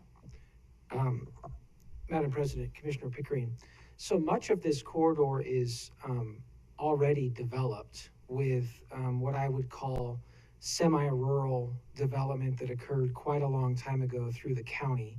And as was stated earlier, this corridor still falls within the county jurisdiction. Now, to the south, when you get towards Lake Hazel and south of Lake Hazel, there is quite a bit of development pressure in this area that would occur primarily through the city of Boise. The city of Boise would basically come and wrap around and go down below Lake Hazel based on its current plans and active development applications that have been submitted. So all that being said, it is primarily a residential corridor. There is not a lot of commercial development in or around this area, primarily due to the historic development pattern. Most of the people living in this part of Boise are accessing either services along Lake Hazel Road, or I would say the majority are probably accessing services along Overland Road to the north. That's where Walmart and Lowe's and the Spectrum and all of those things that all of us are familiar with. Between Overland and Lake Hazel on Maple Grove and 5 Mile and even Cole, there is not a lot of significant commercial development of any size or scale. Thank you, Justin.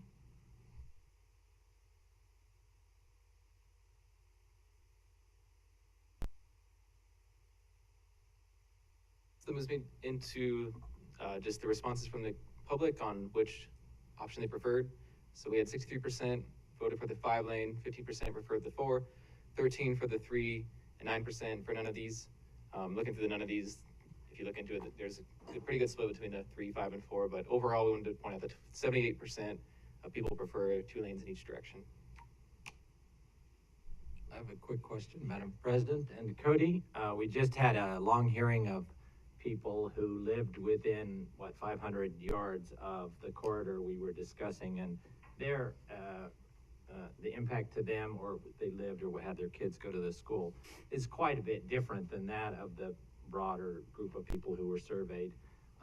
So I'm wondering whether we were able to distinguish people making a response who live, within a few blocks of Maple Grove in this area versus those who only plan to just drive through and apologies for not being, for missing on my formalities, President May, Commissioner Hanson. That does a great segue into my next slide, which I compiled both the, one-on-one conversations I had with property owners, and then about half of our respondents gave us addresses. So I looked at those specifically and looked at which ones they preferred by distance from the project. So 0 to a quarter of a mile away from the project, 57%, we're at the 5 lanes, so a bit less than the overall. Quarter to a half was actually over the overall, similar with the half mile, 1 to 2, 2 to 3 again was over. So we did see similar responses from those who live just near the project. Madam President? Cody, thank you for this slide. And I know this is dangerous territory, but I wanted to ask, do you have any hypotheses why 100% are saying the 4 lane for those that live 3 to 5 miles off the corridor? Is that just is that a gap in collection of data, or what kind of what's going on there? President May, Commissioner Pickering, there was only 3 respondents that live that far out. So just by chance, all 3 of them like the okay, thank you. 4 lane, yeah. Yep. And then just to touch again on the 1 lane versus 2 lane each direction, same graph, but combining the 4 lane and the 5 lane shows the greater vote between the 5 and the 3. And but you still don't have numbers of respondents in each of those. I have them here if you'd like to know them. I think it would be helpful because, I can skew the data. Let's see. So 0 to a quarter mile, I had 19 total. Okay. So 3 for the 3 lane, 2 for the 4 lane, 13 for the 5 lane. For a quarter mile to half a mile, had a total of 37. 6 for the 3, 6 for the 4, and 25 for the 5 lane. Half a mile to a mile, had a total of 35. 9 for the 3, 6 for the 4, and 20 for the 5. 1 to 2 miles, total of 59. 5 for the 3, 5 for the 3, 12 for the 4, and 41 for the 5. And then 2 to 3 miles, total of 30 respondents. 1 for the 3, 4 for the 4, and 24 for the 5. And like we said, 3 to 5, only 3 respondents, and all 3 for the 4 lane. Madam President, sorry I didn't go through you last time, but so that's thank you. That I think those types of numbers are really helpful because it can be really misleading. It sounds like there's some similar numbers for some of these, but except for the I think it was the 0 to quarter mile and the furthest one out. So just want to make that of note. Sorry for scrolling through. I thought I had the ones with the numbers below, but I guess I took them out. Madam President and Cody, do you know roughly how many residents there are who live within a quarter mile of Maple Grove in this segment? So since the 19 people who responded out of? President May, Commissioner Hanson, I can say we did have 18 total respondents for those who live right on the project. I would say we've got about 20 to 25 impacted property owners. And then within another quarter mile, it's likely not more than 50 additional. It's pretty spread out through there. Property owners. Yeah.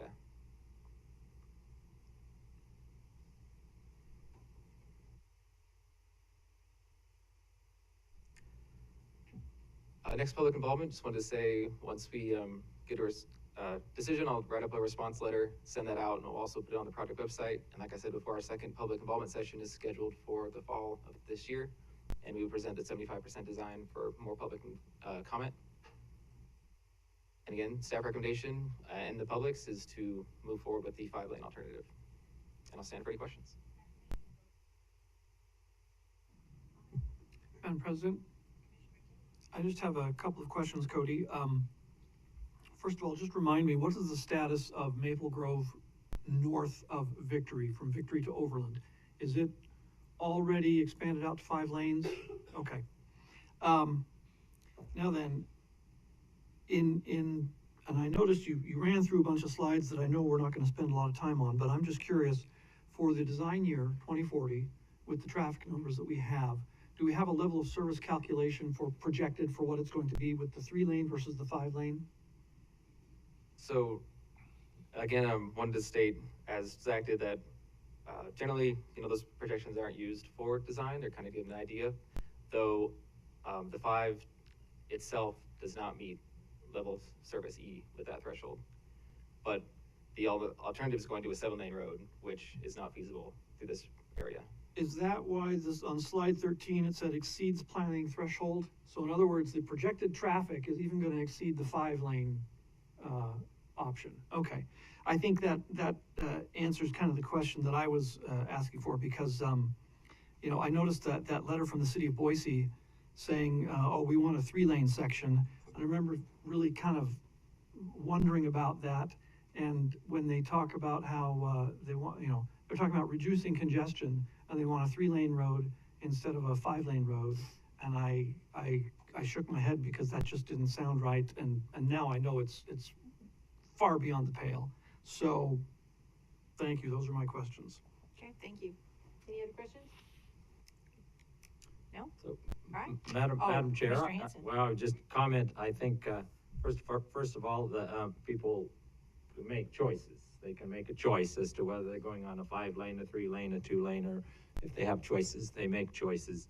I think we should, based upon our joint meeting with the city of Boise, they had requested us to work closely with them in the Southwest Boise area planning area.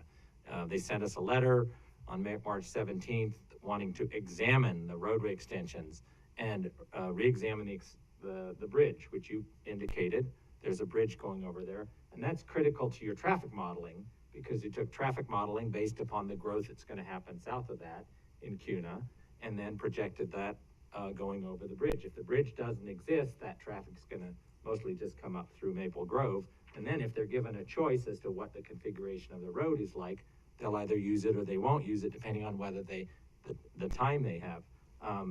The city of Boise is asking us, they've asked us on a request for the master street map to re-examine these, and they specifically listed those.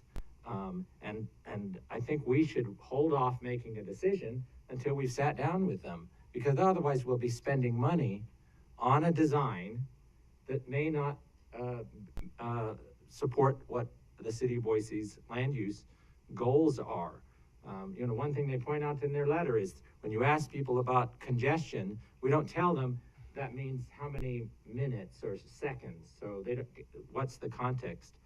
We don't do an analysis of land use. So there's not, and under Boise zoning ordinance, they're going to allow these larger rural properties to subdivide and do other things, gradually develop in other ways that are more conducive to those neighborhoods. I would suggest that the bench, West Bench and the South Bench, were all large rural kind of lots, and they changed and evolved over time. And this zoning ordinance, in fact, is designed to encourage people to do that so that growth doesn't keep going further and further out into the desert, that actually the value of the current infrastructure is maximized. And the building of parks and the building of destinations that they can walk to within 20 minutes is kind of the goal of helping that neighborhood evolve as they want it to evolve, rather than just be a pass-through one. And I think Boise is starting to go in that direction. This is in their area of impact. It's not in Kuna's area of impact. It's not in Meridian's area of impact. It's in Boise's area of impact. They will be the ones providing services, and they're the ones who ought to be able to say what we'd like to get in return for our investment to providing those services is a healthy transformation of those neighborhoods in a way that those neighbors want, that gives them the ability to reinvest their wealth.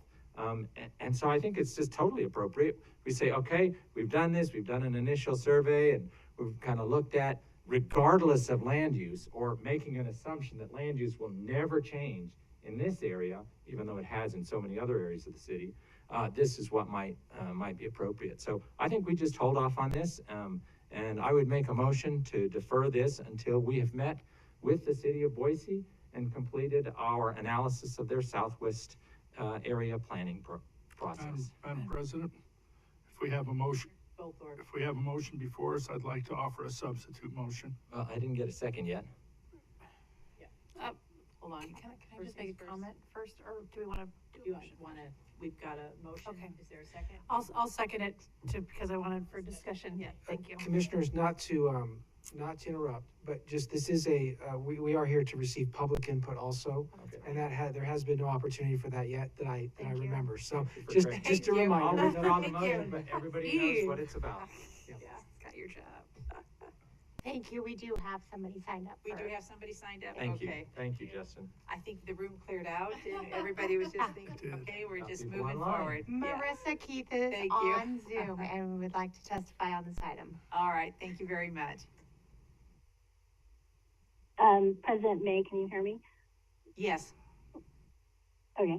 I was nervous there. I thought you guys were going to just go on through. May I ask, did you go ahead and state your name and address? Marissa Keith, 3279 South Cloverdale. Thanks, Marissa. Did the commission receive the email that I sent earlier? The email? Yes, we received that. Okay. Thank you. So a lot of that came from our neighborhood association that was passed around. Everybody had an opportunity to weigh in on that. But I do want to say that, I listened to pretty much all, and it's very interesting to me how, even though we're in totally opposite sides of towns and we're talking about two very different streets, those parents and the parents in my neighborhood, we have a lot of the same concerns with our children trying to cross busy roads. And there's 8th Street. I'm not super familiar with that part of town. I think it's Marissa, we're just having a little bit of trouble hearing you. I don't know if it's on your end or our end. Is there a way you can turn up your Speak really loud. Your volume? Is this better? Yes. Yes, a little bit. Okay. Yeah.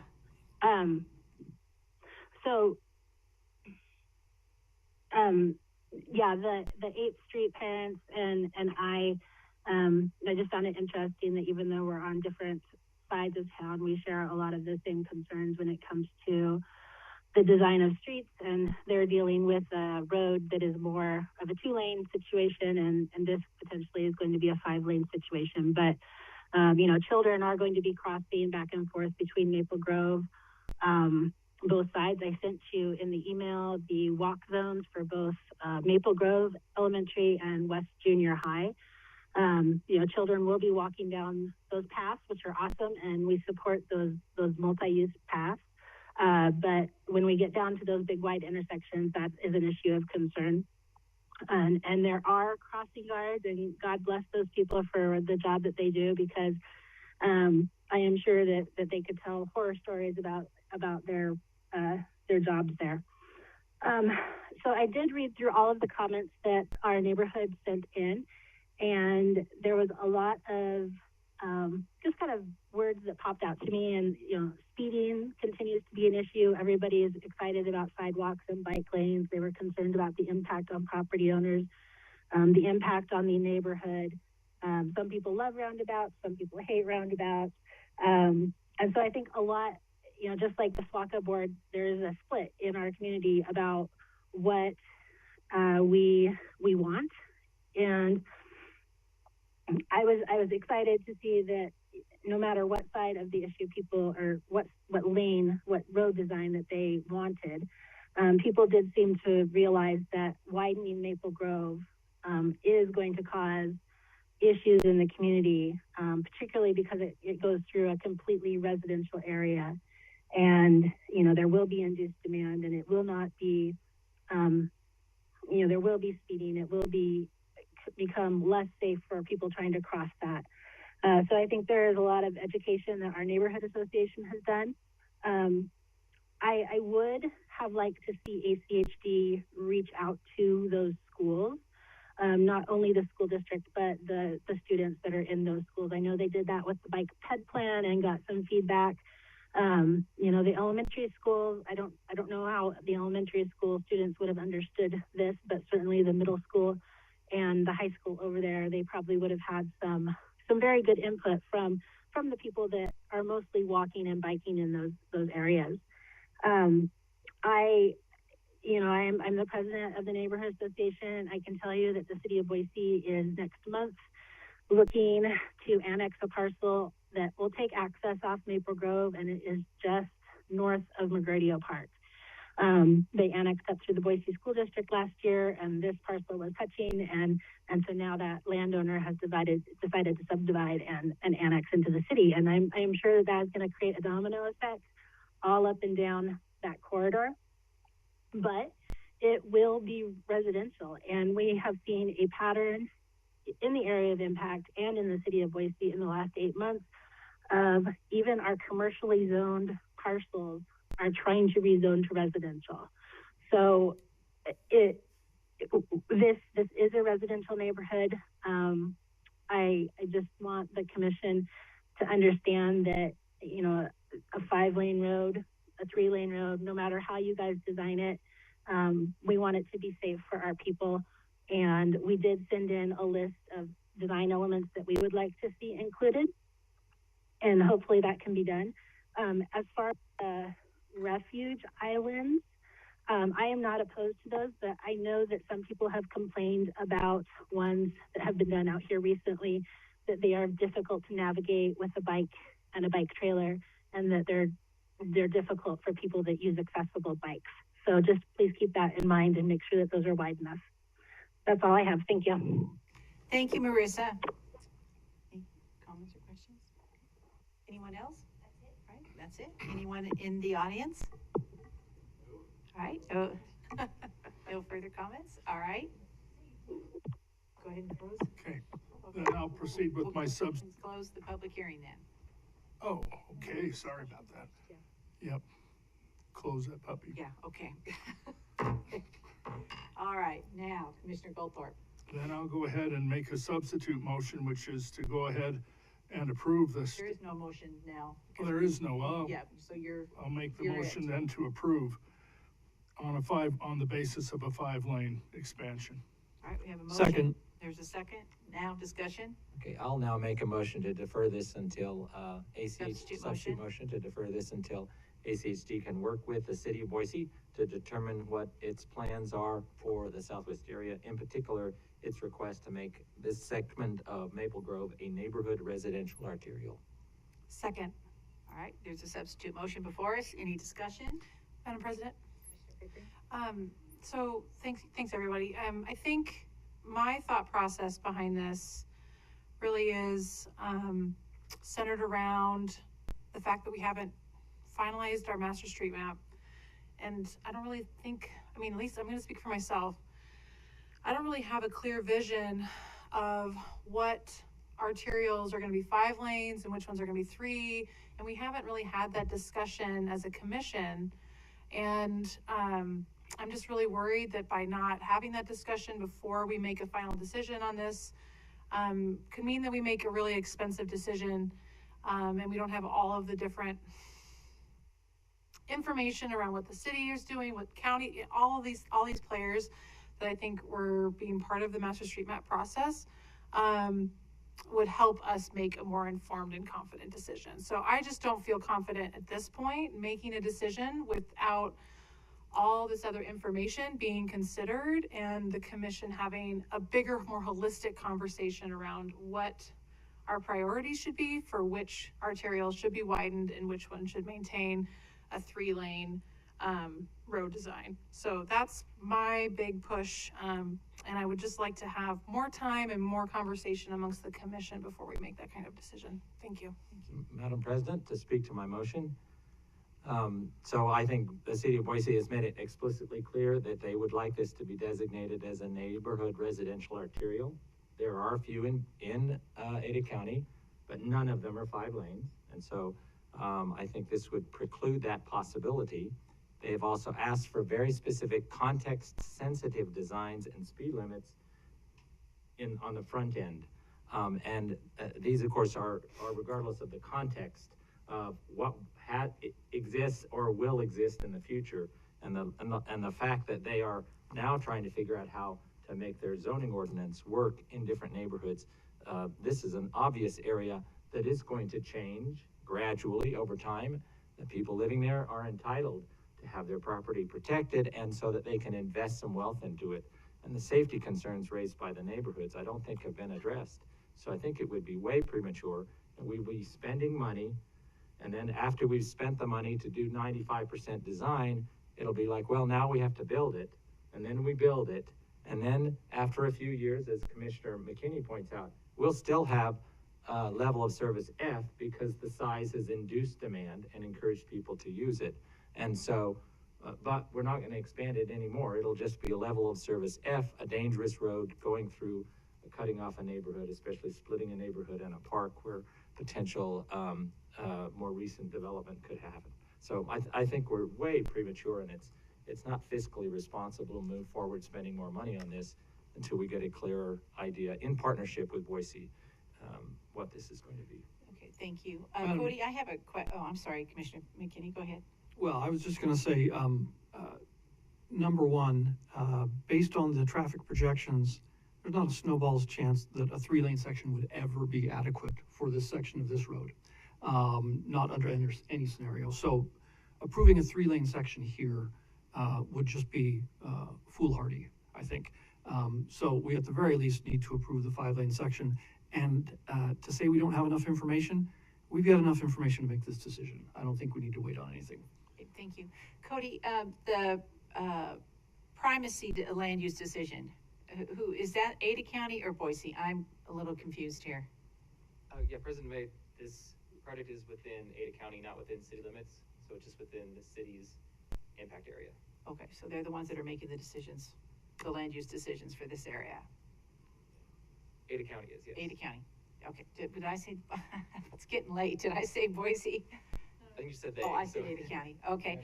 And then the other question I had, I've brought this up before, but the roundabout that we have at the end of State Street by St. Luke's, that's a dual lane roundabout that then goes into 5 lanes, right there by St. Luke's onto Broadway. And I know initially when it went in, people had some concerns, but it seems like it's very functional. We have the sections in the middle of the street where the pedestrians are back and forth. There's a lot of use down there, a lot of activity. Have we had any issues? I haven't heard anything about crash data, but that's a similar model, correct? That one down there? Roundabout's a bit smaller, it's just a multi-lane, so it's similar to the one that we just put in at Eagle and Zaldia. So 2 lanes for the north and southbound and 1 lane for east to west. So there's only technically 1 circulating lane, but then 2 lanes going through. Yeah, so it's more it's similar. So I think I have a good idea of that. Okay, thank you. Just a couple questions I had. All right, any other questions? No, I just got one comment. I figure after living out there in that part of the city and county for over 40 years, I got a pretty good idea of what's coming. Yeah. I do too. I think we've got the data to support that's going to change. So, commissioners, if there aren't any other comments, then I'll call for the decision. On the substitute motion. Oh, I'll substitute motion first. I'm sorry. Right. Thank you for the reminder. So this is the motion to defer. Correct. All those in favor signify by saying aye. Aye. Opposed? Nay. Nay. All right, that takes us back to the original motion. All those, is there any further discussion on that? Nope. All right, all those in favor signify by saying aye. Aye. Opposed? Nay. All right, motion passes. Thank you. All right, next, FY22 interim budget adjustment. Oh, you stuck around for us. This is our Stump Christine round. Yeah.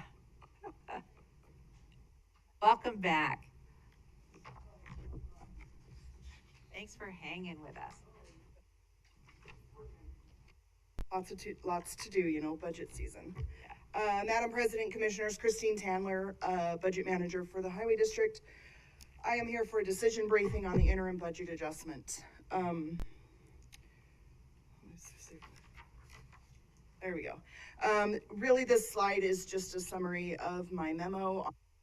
The Commission heard a recommendation of the increasing COLA for staff. removing it from the FY23 budget, which is why we're here for a formal budget adoption.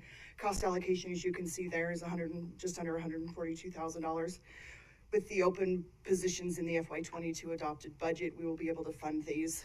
These will be formalized through the financials at the second budget adjustments to alleviate some of that additional work on that side, but this will formalize that request, and that was implemented. So again, approval of the FY22 interim budget adjustment is outlined in the staff memo. Okay, thank you. Questions for Christine? Comments? Madam President, Commissioner McKinney. I move that we approve the fiscal year 22 interim budget adjustment as outlined. I'll second that. All right, we have a motion before us. Is there any further discussion? No, seeing none, all those in favor signify by saying aye. Aye. Opposed? All right, motion carries. Thank you, Christine. All right, next, Commission Redistricting. This is a public hearing request for approval. We'll go ahead and open the public hearing. And Miss Stacy Spencer. All right. Love it. Yay. In a blue moon. I'm going to share my screen from my lovely little desk right here. So yes, this. Are you going to go front and center? I am sharing from my computer right here. So unless you have, I would love. So this is the time and date of the public hearing that we announced to the public. We had 2 work sessions with the commission. Commission direction was to put all 4 maps that we had as options out to the public. We, our great and wonderful communication staff, led by Shandy, put a great survey out for a month, and the votes are in. So on this lovely survey that they put out and got for us, option 4 was the popular vote, with option 3 very close second, option 2 and option 1. If you want to go back to the maps, option 3 moved the boundaries from Stick Road all the way out to Linder, moved it back to Eagle, and then went south, with option 4 going all the way to the river and trying to keep Franklin as the border in the option 4. As far as the survey results, they gave comments. The commission has received all those comments if you would like to ask any questions, but everything is out there. There is no staff recommendation. This is 100% a commission decision, and I stand for any questions. Okay, Stacy, thank you very much for that. The black lines represent what it was? The black lines is what the current. Okay. Boundary is. Okay, thank you very much. Commissioners, questions, comments? I'd like to thank Stacy for the professionalism that she exhibited in doing this and allowing completely unbiased a method of doing it. I'm just impressed. I'm grateful, and thank you very much. Thank you for saying that. Any other questions or comments? Madam President, Commissioner McKinney. I think there are, 2 things. The concern has been expressed to me by a number of citizens about making this decision right now before the primary elections are coming up. And I don't see any reason why we couldn't allow more time, number 1, to consider the options more fully. To consider also, I've gotten some public feedback that these 4 options, as good as they are, and it's taking nothing away from what Stacy has done, but there may be some additional factors that maybe haven't been considered that ought to be. In any case, I would not be opposed to postponing our decision on this for a month. It wouldn't impact the coming elections because the deadline for filing doesn't come till August, so the campaigns don't really kick off until then. If we postpone this decision for a month and we could leave the public hearing open and take all sorts of information from citizens, and perhaps have an opportunity to, consider some additional facts. I think that would be beneficial, and I would be willing to make a motion to that effect. Okay, before we make that motion, I had thought about having Mr. Price come up and just kind of recapture what our objective was, but if everybody is comfortable moving forward, I think we probably already know the drill. Yep. Okay, so, yeah, Whoosh, you can go, yeah. Matt, I just have Madam President, I have a question for Commissioner McKinney. What is it about the public comment in these maps that you don't think we can make a good enough decision tonight?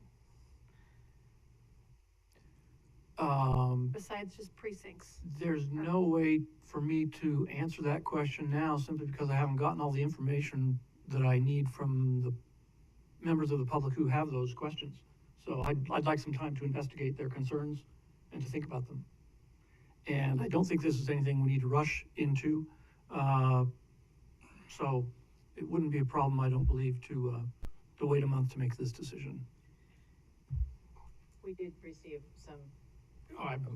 We've all received calls, and people have had plenty of time to make their comments or to ask us or other people questions.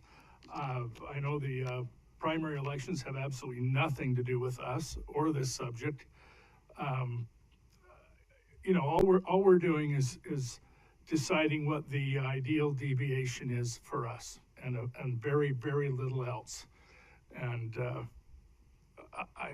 I don't know who called you, Dave, but I'm just dumbfounded that anybody would think any more than what we've already talked about ad nauseum. I got some calls and emails as well. So. Well, if I may, the only connection to the that was made to the primary elections is simply that people are thinking about those and they're not paying any attention to this. That's the reason. Voters That's their are problem.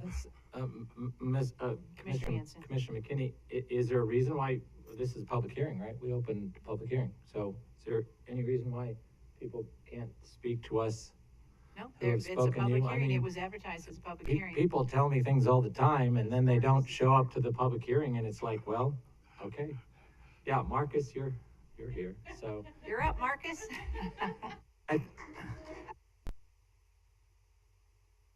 Do you, sure, yes. Is this what you signed up? Oh, just go into it.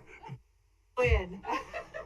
Madam President, members of commission, so Marcus Batson, 537 East Park Center Boulevard, apartment 118, Boise. So I'm in favor of option 3 and 4. Those are both really good options, and it seems like this has been open for a few months, and I'm all ready for it to just be closed out and move on to the next thing. Okay. Do you have a preference of 3 or 4? I prefer 3. Okay. Yeah, 3 seems like the better one, because it seems like option 4 splits up one neighborhood. I think it was in the Eagle area that seems kind of odd that it basically draws the line straight through that neighborhood. Oh, okay. That's all. Eagle Island, yeah. Stacy, can we go back and see Thank you, option 3? Marcus. To see 3 and 4? So option 3 goes along Chinden to then this. It's kind of an imaginary line, but it's right at the Joplin. And then over here, it comes out onto the bench in these areas coming along. So, the differences to where the boundary used to be to where the boundary is today versus the new boundary. So you can see the black line is where it is currently. And so the option 4 Island, takes Eagle all the way to the river and then makes this more of a straight line all the way to the river again. So it looks like, to me, then Commissioner Goldthorpe, I think in number 3, you were what, 100 or something? Oh yeah, I mean 3 and 4 are fine. I'm a fan of 4 just because it's almost perfect. Right. So I think And that it does get the standard deviation of less than 1%. right. So I think we would be hard pressed to, with the goal and the charter that we had, to come up with the, the lowest deviation that we could. And if we have a map that meets that criteria, that criteria, just one moment, that meets that criteria, I think we would need a compelling reason to go with a map that had one of the districts increase, right? Commissioner Hanson knows what I'm saying. Mr. Price. Madam President, Commissioners, for the record, Steve Price, General Counsel. I just wanted to clarify, you're not required to come to mathematic precision in the deviation, anything below 10%, but you have the other criteria that you have to meet. And so I just want to, it doesn't matter whether you're a half or 3%. The commission, in the past, the commission has strived to go as low as possible to avoid future redistricting as being a problem. But your guide is really more on some of the other factors that are mandatory under the law as opposed to precise mathematical deviation of the 10%. I think my point was that if it was challenged in a court, unless there was a compelling reason, they might not look favorably on going with a map that has higher deviation when you have one that meets all the gates. Yeah, this is golden. Yeah. Madam President. Commissioner McKinney. Well, let me say that, I have my inclination, my preference is toward option 4, because I like the fact that it reduces the deviation so much. And, without any other input from other sources, that's the way I'm leaning today. It might be worthwhile to get additional input, but if there's not desire to wait at all, Jordy, that's the direction I would prefer to go. Though I still think it could be worthwhile to give people a little more opportunity to pay attention to this instead of the governor's race, etc. Okay. Madam President, Commissioner Copeland? if this is a public hearing? Yes. Oh, then I'll wait for you to close. Good job. Good job. Well, thank you, Marcus, for being our one Yes. public. Appreciate that. Most patient guy in the room. We have any other? While I share I do not believe there's anybody else on Zoom that would like to. Okay, so we would have the same dilemma then if we were to defer this, since it's a public hearing, to make that decision before we close the public hearing, because we would leave this open as well, correct? That's So correct. we need to Same rule applies. Same rule applies. So we would need to ascertain if the desire of the commission, if the majority of the commission would be to postpone. And I'm seeing 3 head nods, or shakes. Yep. Okay, so looks like 3 would not be in favor of that, Commissioner McKinney. So any other comment? Okay. All right. I would not be averse to waiting. I mean, if that's, we've already done that tonight, and so, but we would be outnumbered here, 3-2. So with that, I'll go ahead and close the hearing. And with that, Madam President, I would make a motion that we approve for our redistricting purposes, map number 4. Is there a second? I'll second that. All right, we have a motion approving map number 4. Further discussion?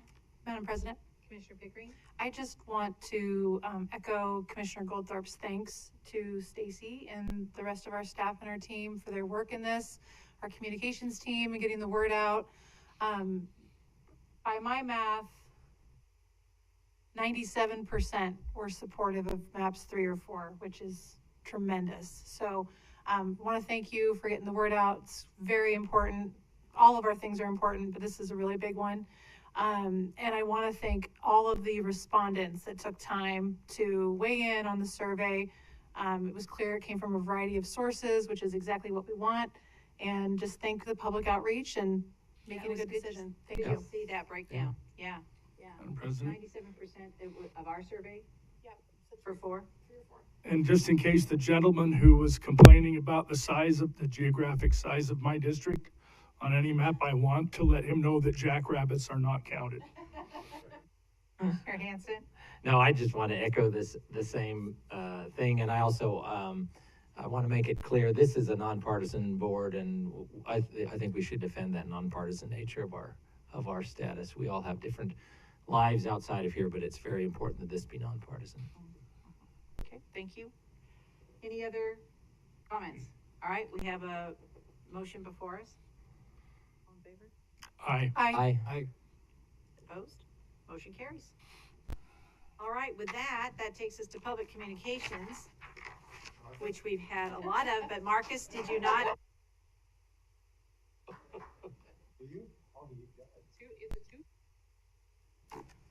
Oh, he's brought us presents. Oh, boy, good things come to those who wait. All right, good evening, Madam President, members of the commission. So today I just have 2 short comments.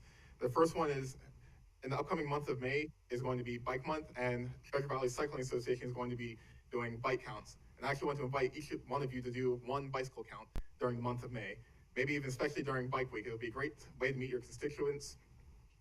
And Treasure Valley Cycling Association was actually nationally recognized because of their bike counts last year, and they've been doing this for over. I first got involved last year. I went all in, did 3 different bike counts during the month of September, and I've seen the great value that this brings, highlighting potential areas that are not getting the amount of treatment that they should, for example, bike lanes. So Marcus, can I just want to clarify, you don't have to be on a bike to do a bike count, right? You have a little counter. Yes, You can sit back. So I know Commissioner Goldthorpe was worried about pictures of him on a bike, so you can sit back in a lounge chair and do the counts. I've done that before on Myrtle and Broadway. It's a very low stress activity. You just bring air, some water, Just maybe a hat practice or your- even a pop-up tent, and you just sit by and just by and you just. They have a very straightforward presentation of about 10-minute video that you watch that explains how the process works, and the worksheets that they have are very simple. So, and I actually brought some recommendations for most of the districts. There are some that I wasn't able to find ideal bike count locations for, but I'm open to recommendations, and I can communicate back to the Treasure Valley Cycling Association and get those added on. Okay, and Marcus, where do we sign up? So the link to sign up, I actually have it written down on this form, and I brought one for each of the. Oh, okay. For each of you. All right. And Marcus, which week of May is it? There are multiple bike counts throughout the entire month of May, starting May 2nd all the way until May 31st. There you go. Okay. There's options at the end of May. Yeah. Thank you. That works. Oh, just, yeah. Yeah. Oh, thank you. Thank you. This is very helpful. Thank you. Thank you. Oh. So that's it for my bike count invitation. And the other thing I have is I brought gifts along. So this book that I read last year has been extremely helpful, involved with signing up with the Bicycle Advisory Committee, getting more involved with local government. It's called Confessions of a Recovering Engineer. And the main reason I brought the book, bought copies for the commission, is that the book has some very powerful ideas about how you can, for example, we can get rid of our, or how we can analyze that the way we design the road controls how fast people drive along the road. And we can maybe flip that around and say, what speed do we want people to drive on the road, and then design the road for that design, for that speed. So also, I was gonna go ahead and pass these out also. Awesome. Thanks, Marcus. I already have one, but thank Steve you. hasn't jumped up to say we can't Yeah, have them, thank you. I so. think Steve gave you. They're not Extra price, it can't be over Price. $50. No, each book according to the price was $25. So. Oh, my. Marcus, thank you very much. Ethical standards that you're trying to. To read. Good one. Staff reports, this may be distractions. Oh. That's a good one. Oh, Hey, good one, gosh. Jim. Thank you, Marcus. I'll take it. You're funny. So Marcus, who, do we just, go out there? Or are we supposed to go to, you said a 10-minute something presentation or something? Or do we just go out if we have our clickers and do it, or what? Madam President, for the overall process is that you'll just go to that. Okay. We'll have all the instructions. The overall process, and basically, it's a short presentation, or you can just look through the slides. There will be a worksheet that you'll bring out to you to whatever intersection that you sign up at, and then from there, that's it. You show up at the intersection that you sign up for, and you participate. You mark down anyone that goes by. I think it's on scooters, bicycles, or any like two-wheeled. Okay. The presentation has more details, and if there's anything you want me to get in more information, I can come back later with more details. I think this is terrific, and I think you've got some takers up here. So we appreciate you bringing this to us. Thank you, Marcus. Right, And thanks for welcome. sticking it out. I think this is a record. Remember that first one you came to, right? We made up for it tonight. Thank you very much. You're welcome. All right. This is very nice. All right. So no one else is here, so we are adjourned. What? Yes. You know.